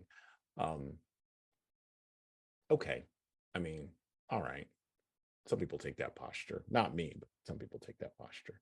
The opposite posture, of course, is Epicureanism. And by the way, if you don't know what that is, an Epicurean back in the day, back in the Greek day, was a person who believed that, well, everything was open to them and nothing was closed, which means that every appetite would be served by man. And now all of a sudden, the Twilight Zone episode where the aliens come down to serve man popped into my head right then. I love Rod Serling. That in itself is absurd. My brain is absurd. I think that's what we can maybe gain from this podcast. You know, your encyclopedic knowledge of not just literature, but of pop culture is really, really exemplary. I applaud you. Awesome. I'll tell you the same thing I tell my kids. Everything links to everything else. That's like right. in an irrevocable, unbreakable chain of being. Even the most absurd or ridiculous things can be linked in some sort of way to something else. I'm the ultimate like meme maker before memes came around. and so I look at Camus and I look at the myth of Sisyphus, I look at the abolition of man. I look even at City of God, right, by Augustine, right? And I guess we've talked about everything and we've sort of run through all of the topics we had for today. And so I guess the only question that I have left is, Claire, how do leaders define the path of leadership and stay on it in this absurd environment? I don't know that our existences are absurd. I won't go that far. Camus would.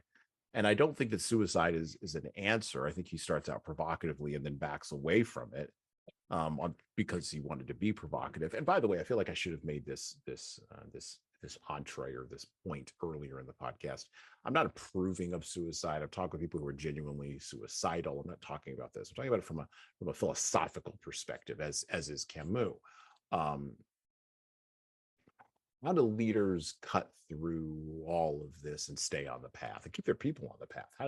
How do they do that? If they're working at a bank in a rural area, or if they're working in a manufacturing company in, I already picked on Alabama, so let's pick on Mississippi, or they're working, in a high-rise bank building in New York, right? And they're tasked with these communities of talent. They're tasked with making something happen, and they're surrounded by these circumstances. How do they stay on the path?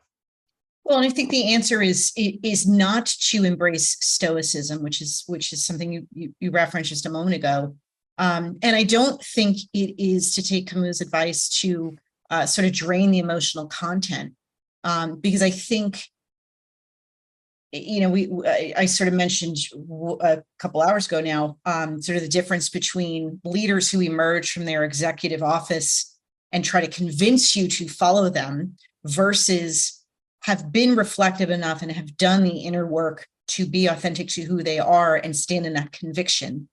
And I think that takes a certain level of passion. So it can't be the way of the Stoic to try to lead people and inspire them to follow you toward a collective good, which I think at the end of the day, organizations have to rally their communities of talent around achieving not just a common end, but a common end that does good in the world. Because we've had enough of evil. We've had enough of mediocrity. We have had enough of polarization and adding to the noise for the sake of you convincing yourself you have been heard. There is a greater call for leaders than that. Whether you are a leader of a bank, leader of an organization, a leader of a country, there is a greater call than that. And so I think it takes brave people doing hard things to get back to the core of not just what their organization is in existence to achieve, but what they as leaders have been put into that role to accomplish, to inspire, to catalyze, and to perhaps create. And they have to do that inner work. And it is very difficult the higher up the hierarchical ladder they get. because there is less time for them to be self-reflective. There is more demand on them to be on all the time, to be charismatic, to be influential, to be inspirational. And the only way that you can do that in a genuine way that resonates is to create capacity for that self-reflection. So I think that's the key. I think it is not in the stoicism. It's a little bit of that lucid indifference. And I only bring that up because I'm in love with that phrase. I love language, so I love that phrase. But don't confuse that with being dispassionate or being unemotional about what you do. If you don't have energy as a leader around what it is you are put in that position to lead, or the why that you are on the quest to pursue, Lord of the Rings style, then you shouldn't be doing it. And you should step aside and let someone else lead the charge.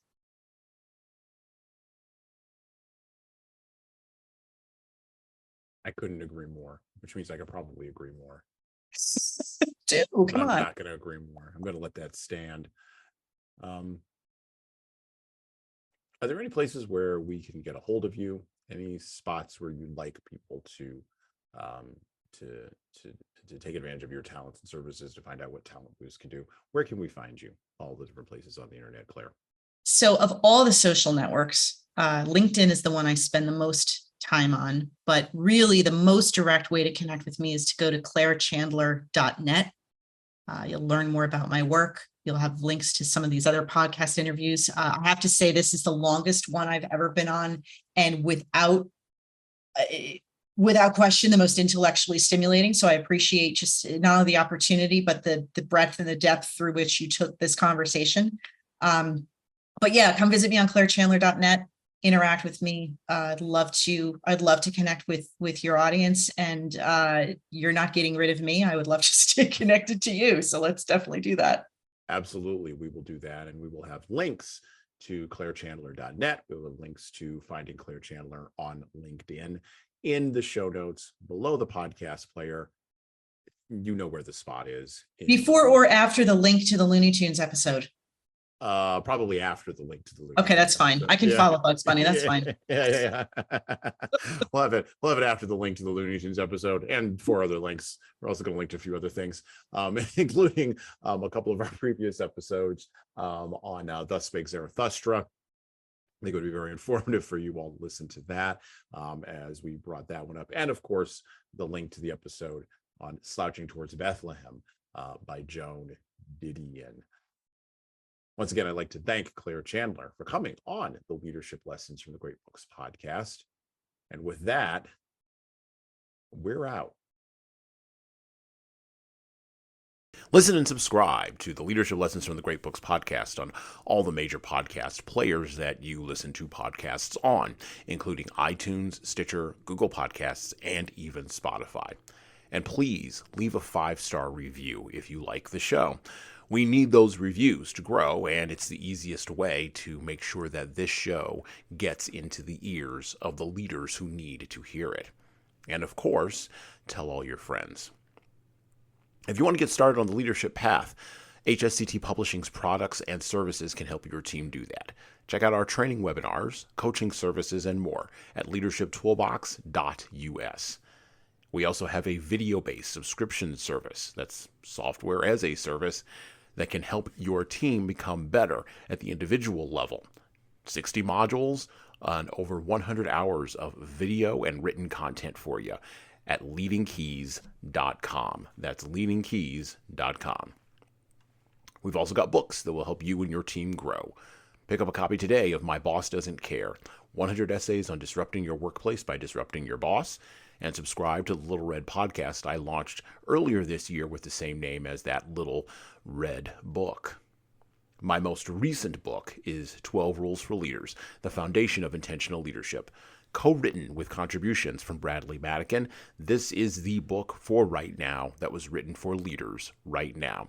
Pick up a copy by heading over to 12rulesleadersbook.com/now. That's 12rulesleadersbook.com/now.